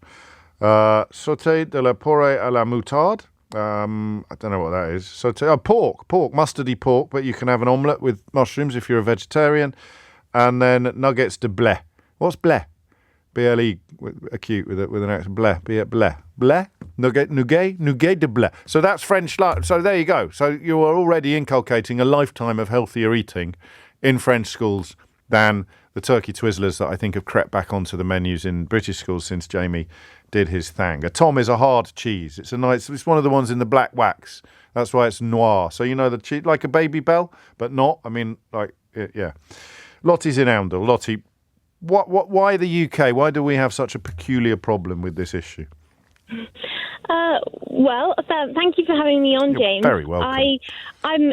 I got very interested in this with a previous caller that said that dining rooms had been deleted out of floor plans on social housing. Yes. And I wrote a thesis in architecture school on essentially the death of the dining room and the death of undefined space in our homes. Oh, really? And I thought it was interesting because I don't have any controversial ideas on this subject. I think what I'm interested in is more society and how society responds in our housing and how we set up our homes, and therefore probably our connection with food. Yes. And how we present it in our homes, how we prepare it, and how we view it. And my findings in my thesis found that we used to set up our homes, in a very ancient terms, with mainly a hall, a great hall, where you would have a dining room presented at the top of the hall on a dais, and the food element would be very much the celebration, and then the entertainment around that one room would kind of make every meal quite a celebration, and a sort of society would say that you'd cook the food in the kitchen and then you'd present it on the table and eat it and understand that you're eating it. And then we kind of moved on to having small halls, and then the dining room developed, where of course. I'm just thinking that we're only now in the 17th century, and I've got the news in 6 minutes. Sure. Well, what I think is interesting is that in the pandemic, we started using our dining rooms as undefined space. We started using them as home offices and, spilling out for homeschooling and playrooms and everything like that. And that use of that table that used to be such a massive part of society a very long time ago, and how we presented things on it, basically died, and we now end up. So it's got worse since. So it's got worse since. So lots of our habits have deteriorated, and we haven't made a comeback. Why peculiar to Britain though, Lottie? Because all of what you've described could be applied to other Northern European countries, at least. Yes, of course. I mean, I think for us, maybe we have a tendency to enjoy ordering food, eating it off our laps in front of the TV. It's easier to do in the short term. I think. Could it be because we've got better telly? Need to it all. We've got better telly than other countries, and that's why. Well, maybe, I don't know. I did hear your thing about the BBC telly, but I do think that we basically we've taken the ceremony out. The ceremony and the ritual and the communal element of it. But again, I can't quite pin down why that would be peculiar to the United Kingdom. It's definitely true. And this French school, this is one of those things where I don't know. I can't believe my eyes, actually. I can't believe mes yeux. A normal French lunch. It's so, and everyone's getting in touch to say, yep, that's it, James. That's absolutely what happened. That's what happened at my school. Louise writes, laughing out loud as at Mr. James O.B. reads out a typical French state school 3-course lunch menu in French, trying to decipher Tom Noir and Radis au beurre. I was right about Radis au beurre. Went to school with a lad called Radis au beurre. I think his dad played for Galway. Anyway, I went to a French state school. We really did eat this well. I can't believe my eyes. In fact, I'll just run through what you get on.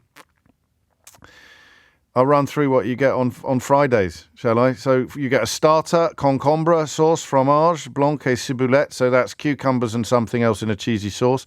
Nuggets de blé. That's like vegetable nuggets, like épinards, mimolette, rissoles. That's rice pudding for pudding. Nice sort of white roll.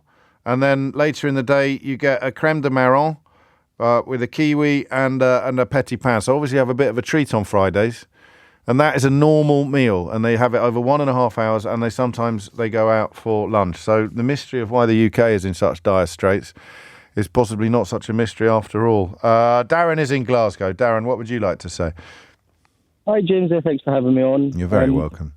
I'm just talking. I think there's a problem with deprivation among the UK. I think we've not discussed that. There is a huge level of deprivation and low-income households in the UK. That's very true. And we know that the deprivation and obesity go hand in hand, and that childhood obesity is twice as high in deprived households as it is among high-income households. Yeah. So you're more likely to buy ultra-processed food. The pursuit of feeling full overrides almost everything else. Absolutely. And also you think when you've got single-parent households that are working, and sometimes young children have got to make food choices themselves. We know the fast food chains aggressively advertise to young children at school times, on billboards, at bus stops. And they don't have a lot of money. So they want maybe one meal for the day, so they're going to access maybe... So the single simplest way to do it would be to introduce French-style school dinners, because almost you would smuggle in education while actually providing children. I can't believe... Did you know what it was like in France? No, I didn't have a clue what it was like in France. And I think, when we look at the deprived areas in the UK, we're some of the most deprived areas, and among the severe deprived areas in the UK are some of the most deprived areas in Europe. They certainly are, yes. That's against France, Germany, Italy. So that's why here in this country we have got such a bad obesity issue, because we're starting obesity in childhood, which is transitioning through to adulthood. We're entering adulthood with massive medical problems, low self-esteem, huge weights, and we're just seeing this is going to exacerbate and get worse with this cost of living crisis. And you'd have thought, wouldn't you, when the vampires normally are going on about how we need to cut taxes and do this and that, you'd have thought that they'd recognise knocking 100 billion quid off the public purse is good for everybody. But I suppose in the short term, it means people who are managing directors of massive sugar companies or making a few quid out of pouring pop down our children's throats, they'd have to suck it up in the short term. It's the same. It's exactly the same people. No one's mentioned think tanks yet, which is remarkable. I'm beginning to think that people haven't read my latest book. But and you also get, James, people like Katie Hopkins that saying that parents of fat kids should go to prison, and you get people like Piers Morgan that turn around and say that, you just need to move more and eat less. And I mean, this is just the ignorance in mainstream media among the kind of a mud dog it's a form of performative bullying, and it's why we don't generally it's a real social issue. We don't generally name check these people on our programme, because they live their lives in abject desperation for precisely that sort of name checking. But I respect your right for doing so. I tend to speak generally in slightly more oblique terms, but possibly that's a little bit unhelpful in some circumstances as well. It's gone 12 noon. You're listening to James O'Brien on LBC. Tempting though it is to spend the next hour examining what you get in school lunches across the whole... I would actually quite like to do that. Do you think we got the calls to do it? Not today, but I'll give you a heads up for tomorrow. The 12 o'clock topic, I want to take a call from 10 to 20 different European countries, other countries in the world, and find out what your child had for lunch yesterday. And we'll compare the UK to the rest of it. But we're talking about Keir Starmer and Margaret Thatcher next. 4 minutes after 12 is the time. Sometimes as I prepare to talk to you about the next topic under discussion, there's a danger that I'll talk myself out of it in the few seconds that precede me opening my gob. I think I might have just done that, because I was a fairly mild-mannered, but certainly towards the end of his tenure, clear-eyed critic of the last leader of the Labour Party, not least on the obvious unelectability that he carried personally, but I nevertheless voted Labour in both 2017 and 2019. So as I prepare to turn your attention to the new Labour, the latest Labour leader, and something that I consider to be a rather unfortunate misstep this weekend, I wonder whether actually the point is I'm still going to probably vote Labour, unless there's some very bizarre development in world affairs, whenever the next general election is finally called. And that might be, I don't want to go all 3D chess on you here, but Keir Starmer essentially praised Margaret Thatcher at the weekend. There was an interview on another radio programme which I felt was actually quite impressive and persuasive. But it was an article for the Sunday Telegraph that has upset many people, because he did indeed praise Margaret Thatcher. Now, if I were to explain how he praised Margaret Thatcher, it would perhaps defuse some of the issue, he essentially explained that in the post-war period, so since 1945, there had been 3 UK prime ministers who had made clear and meaningful change to the democratic settlement, to the state of the United Kingdom. And for Keir Starmer, those 3 politicians would be Clement Attlee, Margaret Thatcher, and Tony Blair. And that's not an opinion. That's actually counting. Those are the 3 prime ministers who effected change on a scale that altered the fabric, the nation, and perhaps the future of the country. Most of us have only really got the Blair period within living memory, with perhaps a little bit of Thatcher, and so much of what Tony Blair achieved has been cynically and deliberately undone by 13 years of austerity that it's rather hard to remember things like patient satisfaction with the National Health Service being at an all-time high, homelessness being close to an all-time low, education and access to tertiary education being revolutionised completely. But nonetheless, those 3 politicians remain the most transformative figures of the 20th century. Now, you can say that without controversy. The controversy kicks in when you ask, were those changes for good or for ill? And most people minded to vote Labour in most elections would largely consider Margaret Thatcher's contribution to the country to have been negative in a utilitarian sense. You might have been able, or your mum might have been able to buy her council home, but your granddad was a coal miner. So, you know, and that was shut down forever as an industry. So he has made a blatant bid to woo disillusioned Tory voters over to Labour, writing, and I quote, "Every moment of meaningful change in modern British politics begins with the realisation that politics must act in service of the British people rather than dictating to them. Margaret Thatcher sought to drag Britain out of its stupor by setting loose our natural entrepreneurialism." That, I think, is a fairly fair. Fairly fair? Is that, can I say fairly fair? Fairly fair. It's a fairly fair reflection of one element of Margaret Thatcher's policies. But he glosses over somewhat areas where the legacy is, shall we say, less warm. General Secretary of the National Union of Mine Workers, Chris Kitchen, says, "I can understand that some people think Thatcher was great. If I was a multi-millionaire who got rich off her policies, maybe I would, but I'm a former coal miner. I don't see anything Thatcher did that helped anyone in my community." General Secretary of the FBU, Matt Rack, says working people are still living with the dire consequences of Thatcherism to this day. That's why so many families are struggling to put food on the table. Obscene wealth inequality, a surge in food bank use, as well as low-paid and insecure work are the reality of Thatcherism. Now, I think that both those things are true.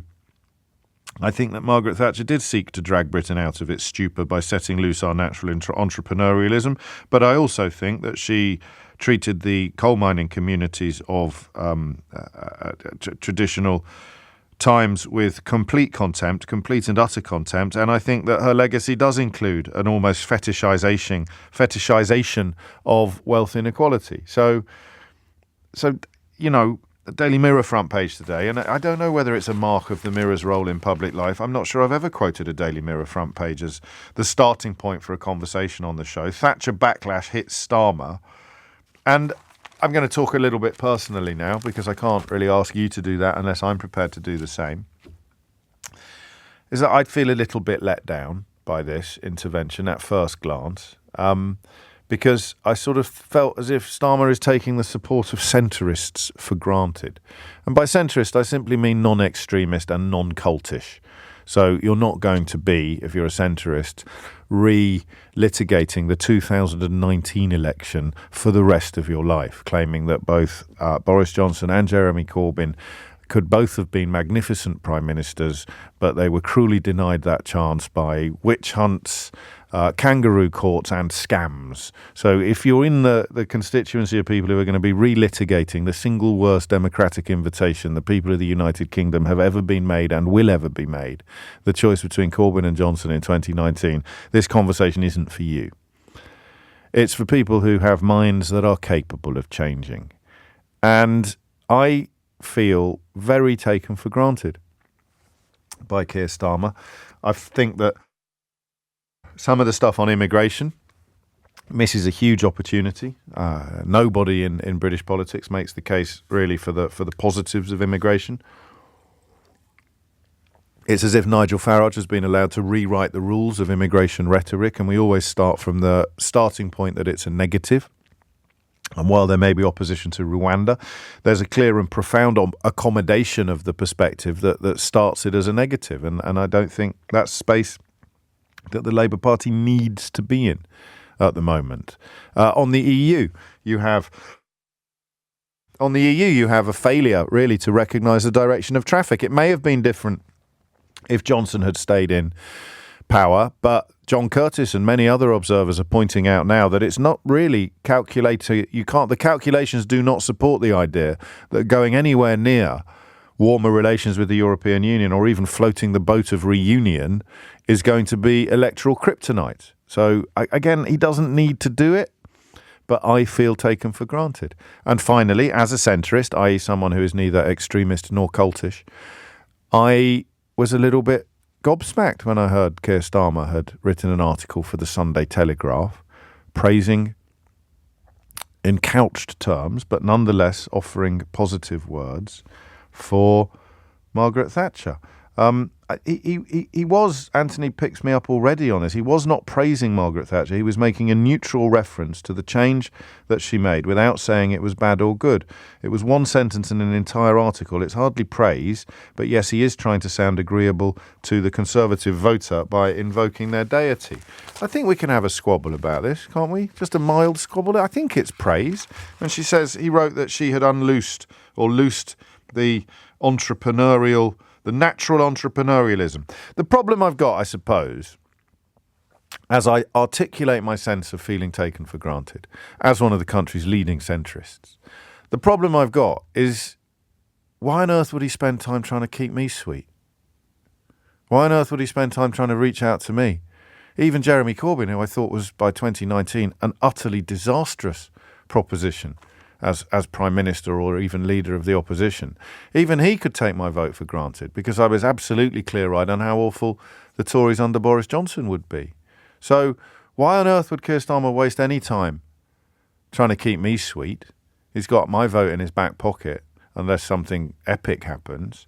And therefore, given low turnout is a real fear, and given that he's currently carrying a Ming vase across an ice rink and could drop it at any moment, and the more people that are helping him carry it, the more likely he is to get to the other side, why shouldn't he step into a space where moderate, sensible Tory voters who are capable of changing their mind and who did in their droves vote for Tony Blair in 1997, why shouldn't Keir Starmer appeal to them? 0345 6060 973 is the number that you need. I want to read some texts to just complete the setup of this conversation. Maggie puts it well. As a lifelong Labour voter who suffered under Thatcher's policies in the 80s, I am now conflicted as to whether I can vote Labour under Starmer. I joined the Labour Party in 2019, ready to show my support, but now I'm seriously considering stopping my membership. Just for that one line, Margaret Thatcher sought to drag Britain out of its stupor by setting loose our natural entrepreneurialism. Or, Maggie, have you possibly had your head turned by some of the wider coverage? I genuinely don't know, but I do know you can tell me what you think of this intervention by Keir Starmer on 0345 6060 973. Rick describes himself as another person who feels somewhat taken for granted. Labour's announcement that growth at all costs would be their primary economic goal, while spending taps would not open until, and therefore current austerity Conservative policies would not be ended immediately, means that the most needy who need change are probably not going to get it. And Patrick in Docklands writes, "Hi James, although I can understand Starmer seeking the votes of wavering Conservatives, it's very unlikely he's going to find them among Telegraph readers. A definite own goal after last week's spectacular question time victory and recovery from his Israel-Gaza disaster." So what do we think? I don't think you do, Patrick, confine it to the readers of the Telegraph. I think when Keir Starmer makes an intervention like this, he knows it's going to be leading the news everywhere from the BBC to LBC. And what was the news? Keir Starmer has offered a few warm words about Margaret Thatcher, because the Labour Party is constantly portrayed as right-wing media as being a curious blend of sort of kryptonite and poison. You can't go anywhere near it. I'll tell you what Keir Starmer's doing here, and I don't know whether it's worked, and I've already explained why I feel personally a little bit let down by it, perhaps. But what he is doing here is trying to detoxify Labour for people who don't, and I'm going to say this, and it's going to sound condescending and patronising, but if you're not used to it by now, you never will be. He's trying to detoxify Labour for people who don't think too deeply about politics, but have been successfully persuaded, have been successfully persuaded over the last 20-odd years that the Labour Party is some sort of Marxist creation dedicated to the renationalisation of everything under the sun. And there are people out there who believe that nonsense, and they are more likely to be reading the Daily Telegraph than any other newspaper except perhaps the Daily Mail. So Keir Starmer reaching out to wavering Conservative voters by offering up a few warm words about Margaret Thatcher. How do you respond to that? That's the only question I got for you. 0345 6060 973. It is 20 minutes after 12. You are listening to James O'Brien on LBC. And the question is, what do we think? What do we think? Just to answer the question, Chris, I'm always fascinated when you have a slight pause in your speaking. Can we start the James Has a Gulp game? I've had a cold for a few days. It's a lot better now, but if you had to talk pretty much uninterrupted for 2 or 3 hours, then by the dawn of the third hour, your throat would be a little bit tickly as well. But we're all coping. I'm being a very brave little soldier. I'm pushing through. But thank you for all the concern. I've done most of the things you try, except brandy. I can't really drink brandy in the studio. That could end very messily if I start. If my inhibitions get dialed down a little bit, goodness knows what sort of trouble we could get into. So where is what is your response to Starmer? Listen to this. Across Britain, shall I do it in my politician's voice? If I was delivering a political speech, I'd do it like this. Across Britain, there are people who feel disillusioned, frustrated, angry, worried. Many of them have always voted Conservative but feel that their party has left them. Their party has left them. Your party has left you. I understand that. I saw that with my own party and I acted to fix it. But I also understand that many people will still be uncertain about Labour, and I ask them to take a look at us again. He should have gone full Phil Collins and said, take a look at me now, shouldn't he? I ask them to take a look at me now. If you believe that Britain needs stability, that Britain needs order, security, then Labour is the party for you. If you believe that there are precious things in our way of life, our communities and our environment that it is our responsibility to protect and preserve for future generations, Labour agrees with you.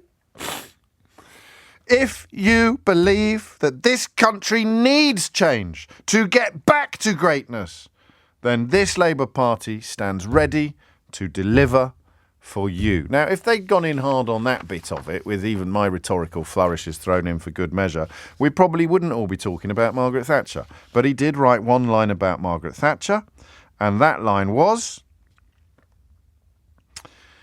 I've lost it now. That didn't work out very well, did it? Where has it gone? Where's the Margaret Thatcher line?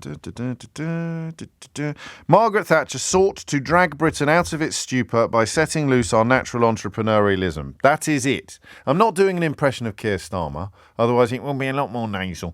I'm doing an impression of me. 23 after 12 is the time. What do we reckon? Jason's in Putney to kick things off. Jason, what do you think? Good afternoon, James. I think that he's trying to aim for someone like myself who has historically voted for the Conservatives. But I mean, if you have a scale and say the centre is 50, the right is 100, and the left is 0, I'm probably 55. Like, I'm probably just that side of centre. I probably believe in capitalism a little bit more than socialism. Blah de blah de blah. But anyway, sure. I feel like that his aim with just that one comment.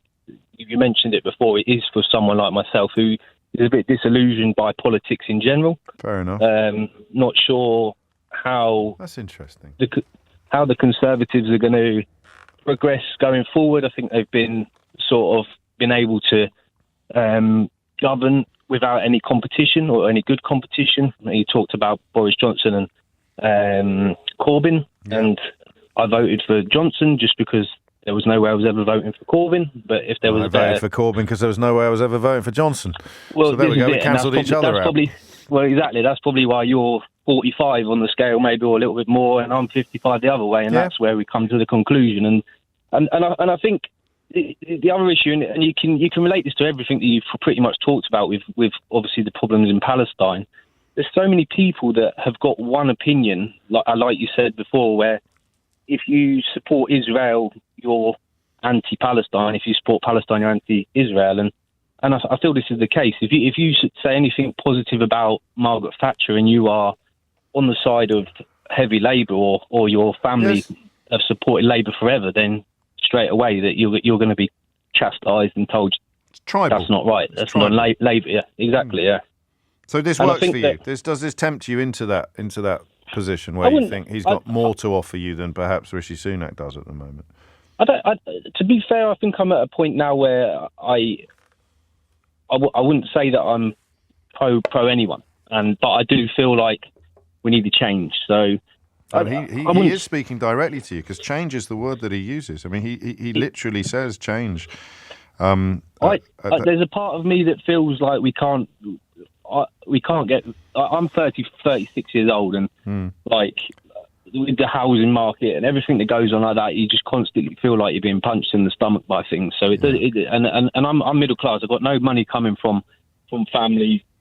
Obviously, we don't want them to die a bit, but later down the line, I'm doing everything myself. So it's very hard to earn a living. My girl goes to nursery 5 days a week, costs me $2,000. You know, there's crazy. All these types of things. It's like all these types of things that really affect you, and you just think, well, maybe this is the time where we need a Labour government to come in and do this. I'm not decided. I'm still on the fence. I wouldn't say this comment's made a difference to me, like massively, but I do feel like it was aimed at me. And what he's done actually is detach himself, even if he hasn't necessarily tempted you towards him yet. He's detached himself from the tribalism that you describe. Well, exactly. But do you really think? I think these people say this sort of stuff, but when they get down to it and they see Labour on the polling card, they're going to put a cross in that box. So well, they did in 97. I mean, a lot of people came across in 97 who wouldn't have done so traditionally. And the line I was looking for, if you believe that this country needs change, and then he adds to get back to greatness, which is, that's just inevitable these days, whatever it means, then this Labour Party stands ready to deliver for you. So he's addressing you almost directly there, Jason. Yeah, no, I totally agree, and that's why I called him, because I just felt like I was pretty much the person who wrote that sentence. But and then the question becomes, how many Maggies are there? How many people who would actually be less likely to vote Labour as a consequence of this intervention? And my feeling is none. Not really. There'll be lots of people who are already adamant that they would never vote for Keir Starmer because he's a terrible centrist and we'd rather and they'll be adamant that this is a terrible mistake and he's proved that he was wrong. But you're not changing your vote. You were a Muppet before he did this article and you're still a Muppet afterwards. Whereas people like Jason, whose minds are capable at least of contemplation and change, perhaps do come into the conversation. One word, writes Martin in Canterbury. Realpolitik. Dire circumstances mean Labour needs to respond in a way that the country needs and ditch pure ideology, referencing Thatcher to instill the need for social and economic change in the UK. But you also had, I doubt he disagrees with most of her policies going forward. Well, he'll disagree with a heck of a lot of them, but not with the little bit about entrepreneurialism, which is the only thing he really mentioned in the article. John is in Shepton Mallet. John, what would you like to say? Yeah, hi there, James. Hello, John. Just to explain, definitely on the same side here. However, your quote earlier, a little disappointed. Really? A little disappointed? I'd say I'm absolutely devastated by this. Just by that one line? What? But I mean, all he said... You said you're a little disappointed. I am, yeah. Margaret Thatcher sought to drag Britain out of its stupor by setting loose our natural entrepreneurialism. How can you be It doesn't matter. The fact that you're doffing your cap to someone who actually was, well, in my opinion, alien to Britain, as I knew it. Yeah, but he's not said any of that. He's just mentioned entrepreneurialism. Doesn't matter. Well, it does matter. I mean, if you're having a conversation about what he's written, then with respect, what he wrote matters. Right, well, I know. So you're absolutely devastated by things that he didn't write, which is your prerogative, but it's a bit daft. Daft or dark, sorry? Oh, either. But I said daft. I mean, you're very cross about things he hasn't written. Well, I didn't read the item, and then I just read it to you. You're now qualifying as being a one-sentence statement. Yeah. But is that one-sentence statement that's actually made headlines this morning when the news? Yes. And that's what we're talking about. Yes. The very fact he's doffed his cap to Margaret Thatcher. No, he hasn't, though, has he? Yes, he has. Only in the context of entrepreneurialism, which is probably a fair comment. So without realising it... He's doffed his cap. Okay? But you've just admitted without realising it that you've been completely manipulated by the headlines rather than what he actually wrote. No, don't think so. Yeah, you have. You just said it live on the radio. Well, I know you're going to do this thing again. Right? What do you mean this thing? I'm just saying your own words back to you, John. But we're on the same side here. I know we are. Right, well, let's try and get to the final destination. Go on, and that is obviously to get the current... Hello? We're getting to the final destination. I was doing a train impression. It was a bit childish in retrospect, but I am already late for the news, so I was trying to hurry you up. Go on. All right, okay, right, quickly. Yeah. Right, basically, why shoot yourself in the foot? I mean, I don't know what size feet he's got, right? But just leave it to them to actually destroy themselves. Why just... Because there's some votes there that are ripe. There's some low-hanging fruit dangling from the cherry tree of the British electorate. Jason in Putney possibly is a particularly juicy cherry, and Keir Starmer is trying to pluck it. The red wall will come back, obviously. Okay. Has it changed your voting intention? I'll just abstain. So it has changed your vote. This one line about Margaret Thatcher has changed how you will vote in the next... Absolutely. Okay. No, I can't argue with that. I can't argue with that. It's 12:31. Lottie Morley has the headlines. 12:35 is the time. I sometimes get gypped for not reading out enough text, and now I'm going to read out a correction to a text. I thought Martin's bit about thinking that Starmer would agree with most of Thatcher's policies rang a bit weird at the end of that message, but... It did. He said that was a typo on my part, James. That's my antennae twitching there. I doubt Starmer agrees with most of Thatcher's policies. I was thinking of privatisation, deregulation of the finance sector, local authority capping, etc., etc. And this one for John, the previous caller, and for anybody else jumping on the how dare Starmer mention Thatcher bandwagon. Owen Jones wrote an article in September of 2017 that appeared under the headline, and the headline fits the copy. It simply said, like Attlee and Thatcher before him, Corbyn will completely transform Britain. So if you're making a list of prime ministers who have had a transformative effect upon the United Kingdom, you'd probably put Attlee and Thatcher at the top of the list. And Starmer acknowledging that in an article for the Sunday Telegraph, when you see it through perhaps the lens of... And I had to check that was real, because Owen gets appallingly abused and misrepresented on social media with people generating headlines for articles he's never written. But that one is real. What exactly is it that we're supposed to be cross about? 0345 6060 973. Or, does this centrist need a bit of a wobble? Does he need to give his head a bit of a wobble and realise why this is actually a misstep by the Ming Vase man, as I should probably stop calling him? Barbara's in Havant. Barbara, what would you like to say? Oh, good afternoon. Hello. Well, I was somewhat surprised by Sir Starmer referring to Margaret Thatcher. I think what he said needed balancing by saying, despite the societal negative and societal impact of her innovative blah blah blah, that would have been fine. Yes, for you, but not for your average Sunday Telegraph reader. No, probably not. Well, I think he sat down with his advisors and focus groups, and they've said, we really need to concentrate on getting some sort of centrist Tory votes. Yeah. I don't know that that's really going to work.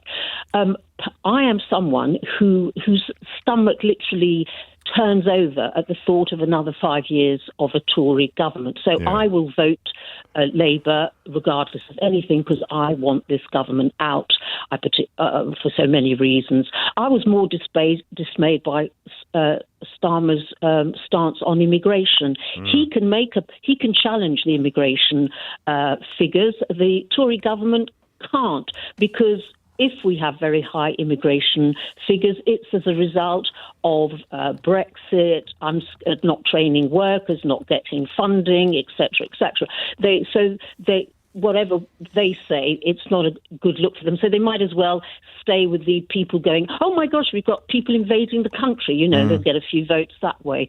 But I do worry that he has to be careful with the Mingvars, because I talk to so many, mostly young Labour voters, potential Labour voters, who are turned off by Starmer, utterly turned off.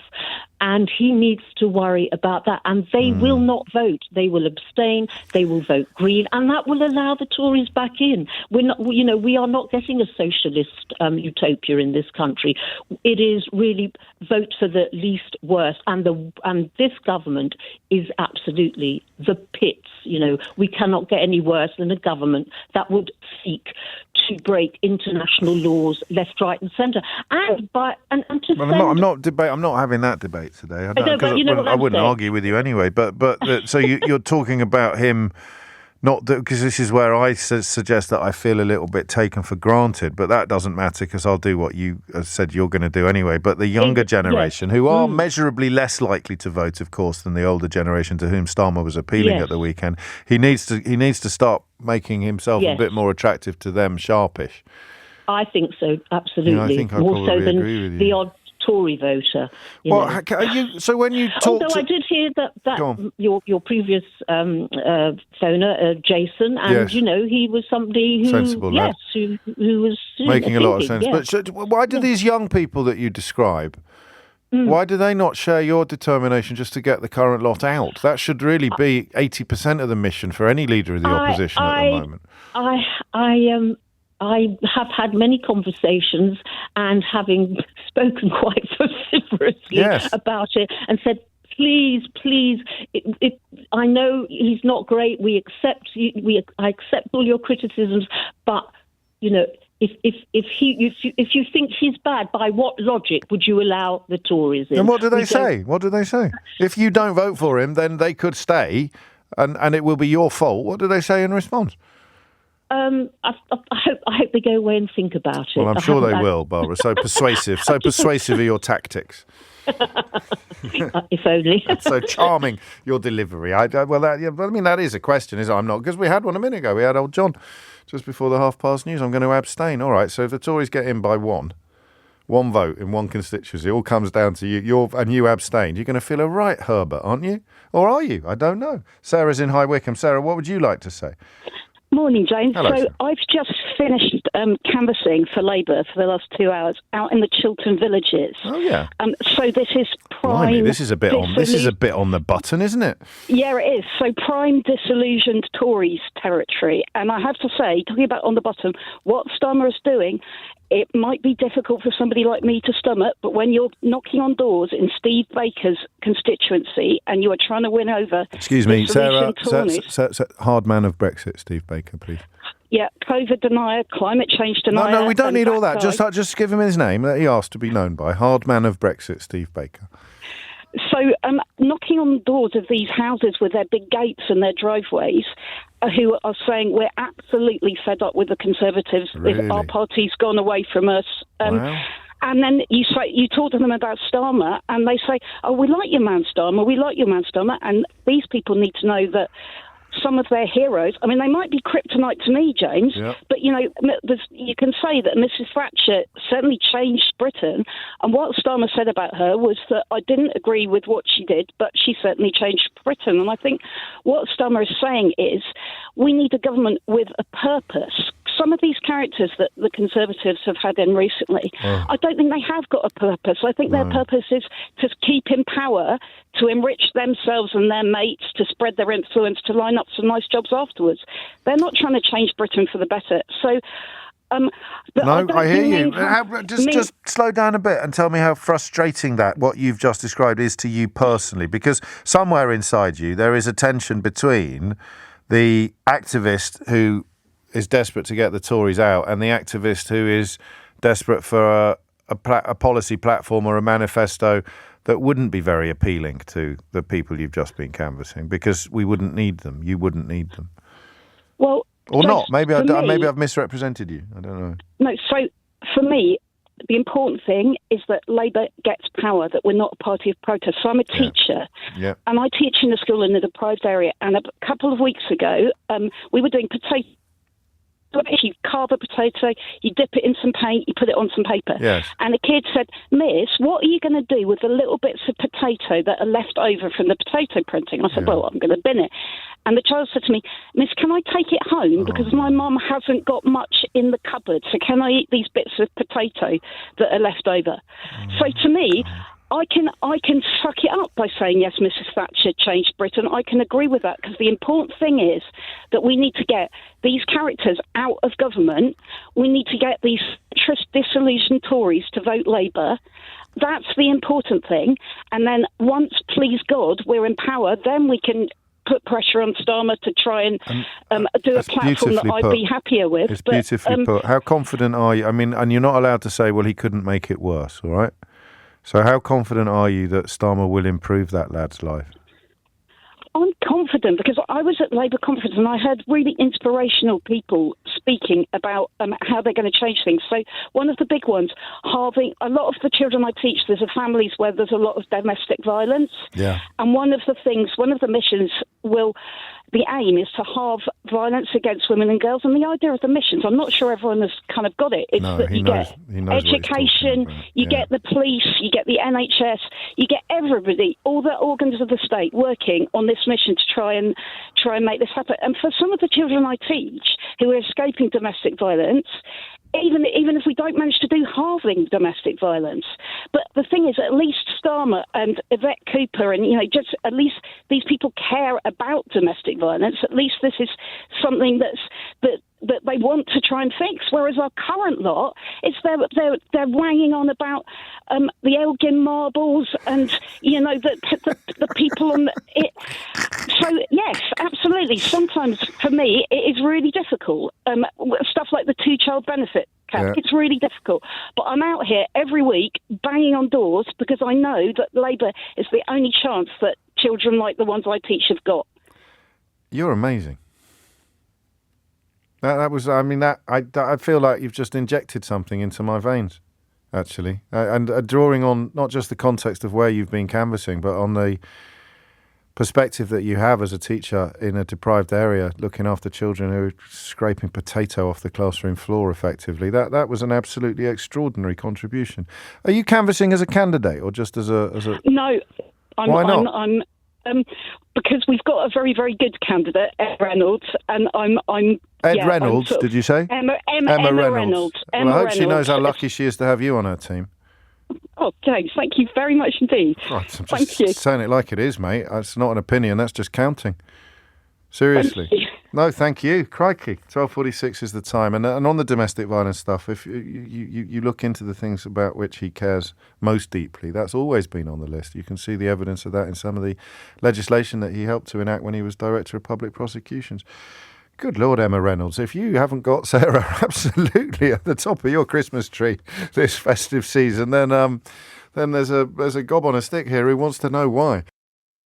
10 minutes to 1 is the time. What an amazing caller. I'm a teacher too and completely agree. Talia says, James, you always have the best callers. That's terrible behaviour by me, taking a compliment for Sarah and turning it into a compliment for myself. Trumpton writes, that lady who just called in to James represents exactly why I support the Labour Party. Life is full of compromises, but I'd rather back a party that starts from the position of fighting injustice. Paul, that last caller, Sarah, the school teacher, spoke so passionately about canvassing for Labour. I would vote for her any day. And Cliff says, I'd like to give my own personal round of applause to that young lady teacher who told us the story of the young boy asking if he could take the potato scrapings home to his mum. Go on then, Cliff. There we go. That concludes Cliff's own personal round of applause for Sarah. There is more. Jenny writes, what a brilliant call. She's absolutely spot on. Wow, the canvassing teacher was absolutely inspirational, clearly cares enough to be doing something about it. And almost by contrast, I'll read the wow, what a call, says Rob. I don't think we've put anyone in Idiot's Corner today. And I don't know for sure. Here's one. I knew I'd find this. Oh, it's a shame it's not signed and it wouldn't be fair to read out the number. But someone texted to say, why is that teacher not at work?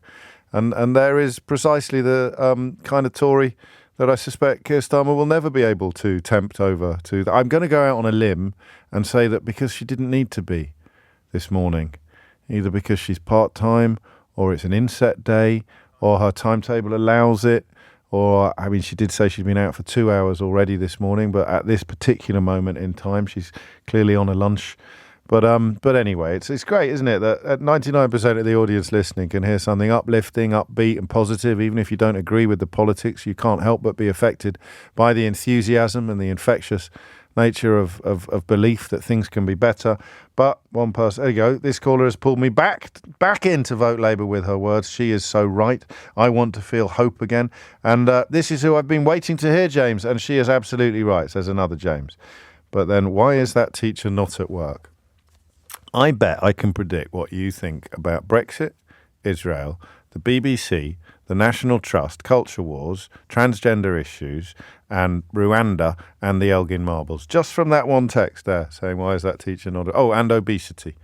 Why is that teacher not at work? Keep them coming. It's getting lonely in Idiot's Corner. Daniel's in Golders Green. Daniel, what would you like to say? Hi, James. Can I just say, as a disillusioned and very angry former Conservative voter, what a brilliant call Sarah made. She great? She was great. And you know what, James? As a country, we need more people like Sarah to get involved in politics. Yes. Yeah, and I was a police officer, as you know, James. We've spoken before. Spent 10 years in the Met. I went out to try and help people change the country, and I feel so betrayed and broken and disillusioned by the Conservatives and what they've done. And I've been looking to people in the political spectrum like Keir Starmer, and all I've heard is meaningless waffle. Oh. And and you're brilliant, James. Your brilliant monologue. Yeah, thank you. Yeah, James, your brilliant monologue a short while ago when you did it in the voice of a stock politician, when you read out what Keir Starmer said. Yeah, it was meaningless waffle. We want to change the country. It was nonsense, James. What people want to hear is people who are out there working hard, whose cars are being broken into, whose houses are being broken into, who are trying to pay the mortgage, trying to pay their child's nursery fees, like one of your previous callers. They want to hear a politician like Keir Starmer say, this is how we're going to change the country. And that policy, and that policy, and this is how we're going to change it. No, don't be silly, because he'll do that in a manifesto, but if he does it now, the Tories will just nick it. They've nicked practically every good idea he's gone public with already. No, I'm not even joking. They just will. I know. Why would he do that? Here you go. Here's our policy. And then this time next week, Rishi Sunak will stand up and announce it, and the Daily Mail will call him a genius. Well, James, you don't get a manifesto until the election campaign is on the immediate horizon. You just don't. But then how can you attract people? By setting out your ideological or your rhetorical stall, which you're entitled to call meaningless waffle. But other people, like Jason, just say we really need change. I want someone to come along who's promising change. Now, Rishi Sunak is promising change, and Keir Starmer is promising change. Just as a starter for 10, which one of them hasn't been a member of the party that's been in government for the last 13 years? The latter, Keir Starmer. So who are you going to trust more on the promise to provide change? Well, the problem is it's so easy. This is my issue. I know it is, but you're not answering the question. Who are you going to trust more? The one who's been in government for 13 years, or the party that's been in government for 13 years, or the party that hasn't? Well, I've got to say it out loud. Obviously, it's the one that hasn't. So that's all he has to do. He has to just make a credible promise of change. And now you might not find it credible, but it doesn't mean it's a bad tactic. It just means you're unreachable. Yeah, well, James. Also, when are you going to apologise for voting Tory for the last 13 years? I apologise now. Oh, there you go. I apologise to everyone. There we go. Thank you very much. I'm fully... James, I'm fully accountable. But, when I'll tell you why, and I'll tell you why I feel like this about Keir Starmer. Go on. Couple of sentences. a couple of sentences very quickly, because when David Cameron was campaigning in 2010, and he stood up and he came on TV and he stood hundreds of people in an audience and millions of people on TV and said, my grandmother got burgled, I'm going to crack down on crime, and he didn't do any of that. They didn't do any of that. So what I mean by my point, James, is it's so easy for people like Keir Starmer or any politician to stand up and say, we're going to bring in change, we're going to do this. We want to hear what they're going to do. Here's a question. Were any children picking potato scrapings off the floor of the classroom in 2007? Well, I'm sure...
Unlikely, but I'm sure there were somewhere in the country, maybe in Jaywick, maybe in poor places like Jaywick. No, because the cuts to welfare payments and the introduction of universal, everybody knows food banks have proliferated as a consequence of policies brought in by the party that you voted for. So simply making the country a place where we have fewer food banks, we need fewer food banks, would obviously qualify as progress. And a few people asking, as I think Daniel possibly is as well, why is Keir Starmer not inspiring us in the same way that your caller Sarah just did? Well, that's horses for courses. Last word today to Matthew in Newcastle. I haven't got long, Matthew. Make it snappy. Yeah, it's a lovely show. Thank you. My point is about tribalism, James. So, like, a little bit of tribalism is good. Too much, and it's nuts. Yes. But I personally really don't know what he stands for, Starmer. I mean, like you hear on Prime Minister's Question Time, the Prime Minister say you're union bosses and stuff like that. But actually, the banks have been, put in the public sector. The trains have, and it's like. What I want to hear from Labour is like and also for it to come through, because he may have said it, it's like, what do you actually stand for, And like, it just doesn't come through to me. I just don't hear, like, there's been a massive bus strike in the North East. In 1996, do you think you knew what Tony Blair stood for? Yeah, genuine question. Yeah, I believe I do. I'm a gay guy, and so Section 28, with what Thatcher did when I was 19 years old, crucified me. I mean, I'm growing up in the 70s and 80s in the North East. And then that comes and it just obliterated my confidence then. And then I knew that Blair stood for equal rights.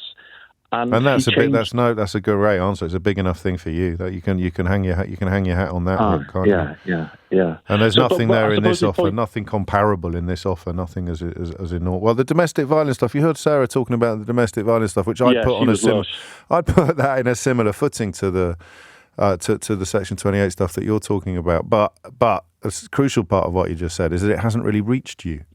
Yeah, and that's his fault as well. Yeah. And like up here in the Northeast, we got Newcastle United against Sunderland, and a little bit of that tribalism is grey crack too much and it becomes horrendous. So I think a bit of tribalism about like, what do you actually stand for? You're called Labour. What does that actually mean? Would be super helpful. I agree with you. And I also refer you to my previous answer, which is that you can't really expect a manifesto this far out from a general election. But my goodness me, when we get closer to it, or if indeed they get power, then I am finally relishing the prospect of holding a very powerful magnifying glass to everything that Keir Starmer does. It will make a very refreshing change. Matthew, take care. That's it from me for another day. If you missed any of today's shows, you can listen back to the whole show podcast on the Global Player, where you can, of course, pause and rewind live radio. All LBC's shows are there to catch up on. You can also stay up to date with all the latest news from LBC. Pause and rewind live radio on Global Player, where you're always in control. Download it from your app store or head to globalplayer.com. It's all free. Tom Swarbrick's with you at 4 on LBC. Sheila Fogarty is with you now. Sheila Fogarty is with you now. Sheila Fogarty is with you now. Sheila Fogarty is with you now. Sheila Fogarty is with you now. Sheila Fogarty is with you now. Sheila Fogarty is with you now. Sheila Fogarty is with you now. Sheila Fogarty is with you now. Sheila Fogarty is with you now. Sheila Fogarty is with you now. Sheila Fogarty is with you now. Sheila Fogarty is with you now. Sheila Fogarty is with you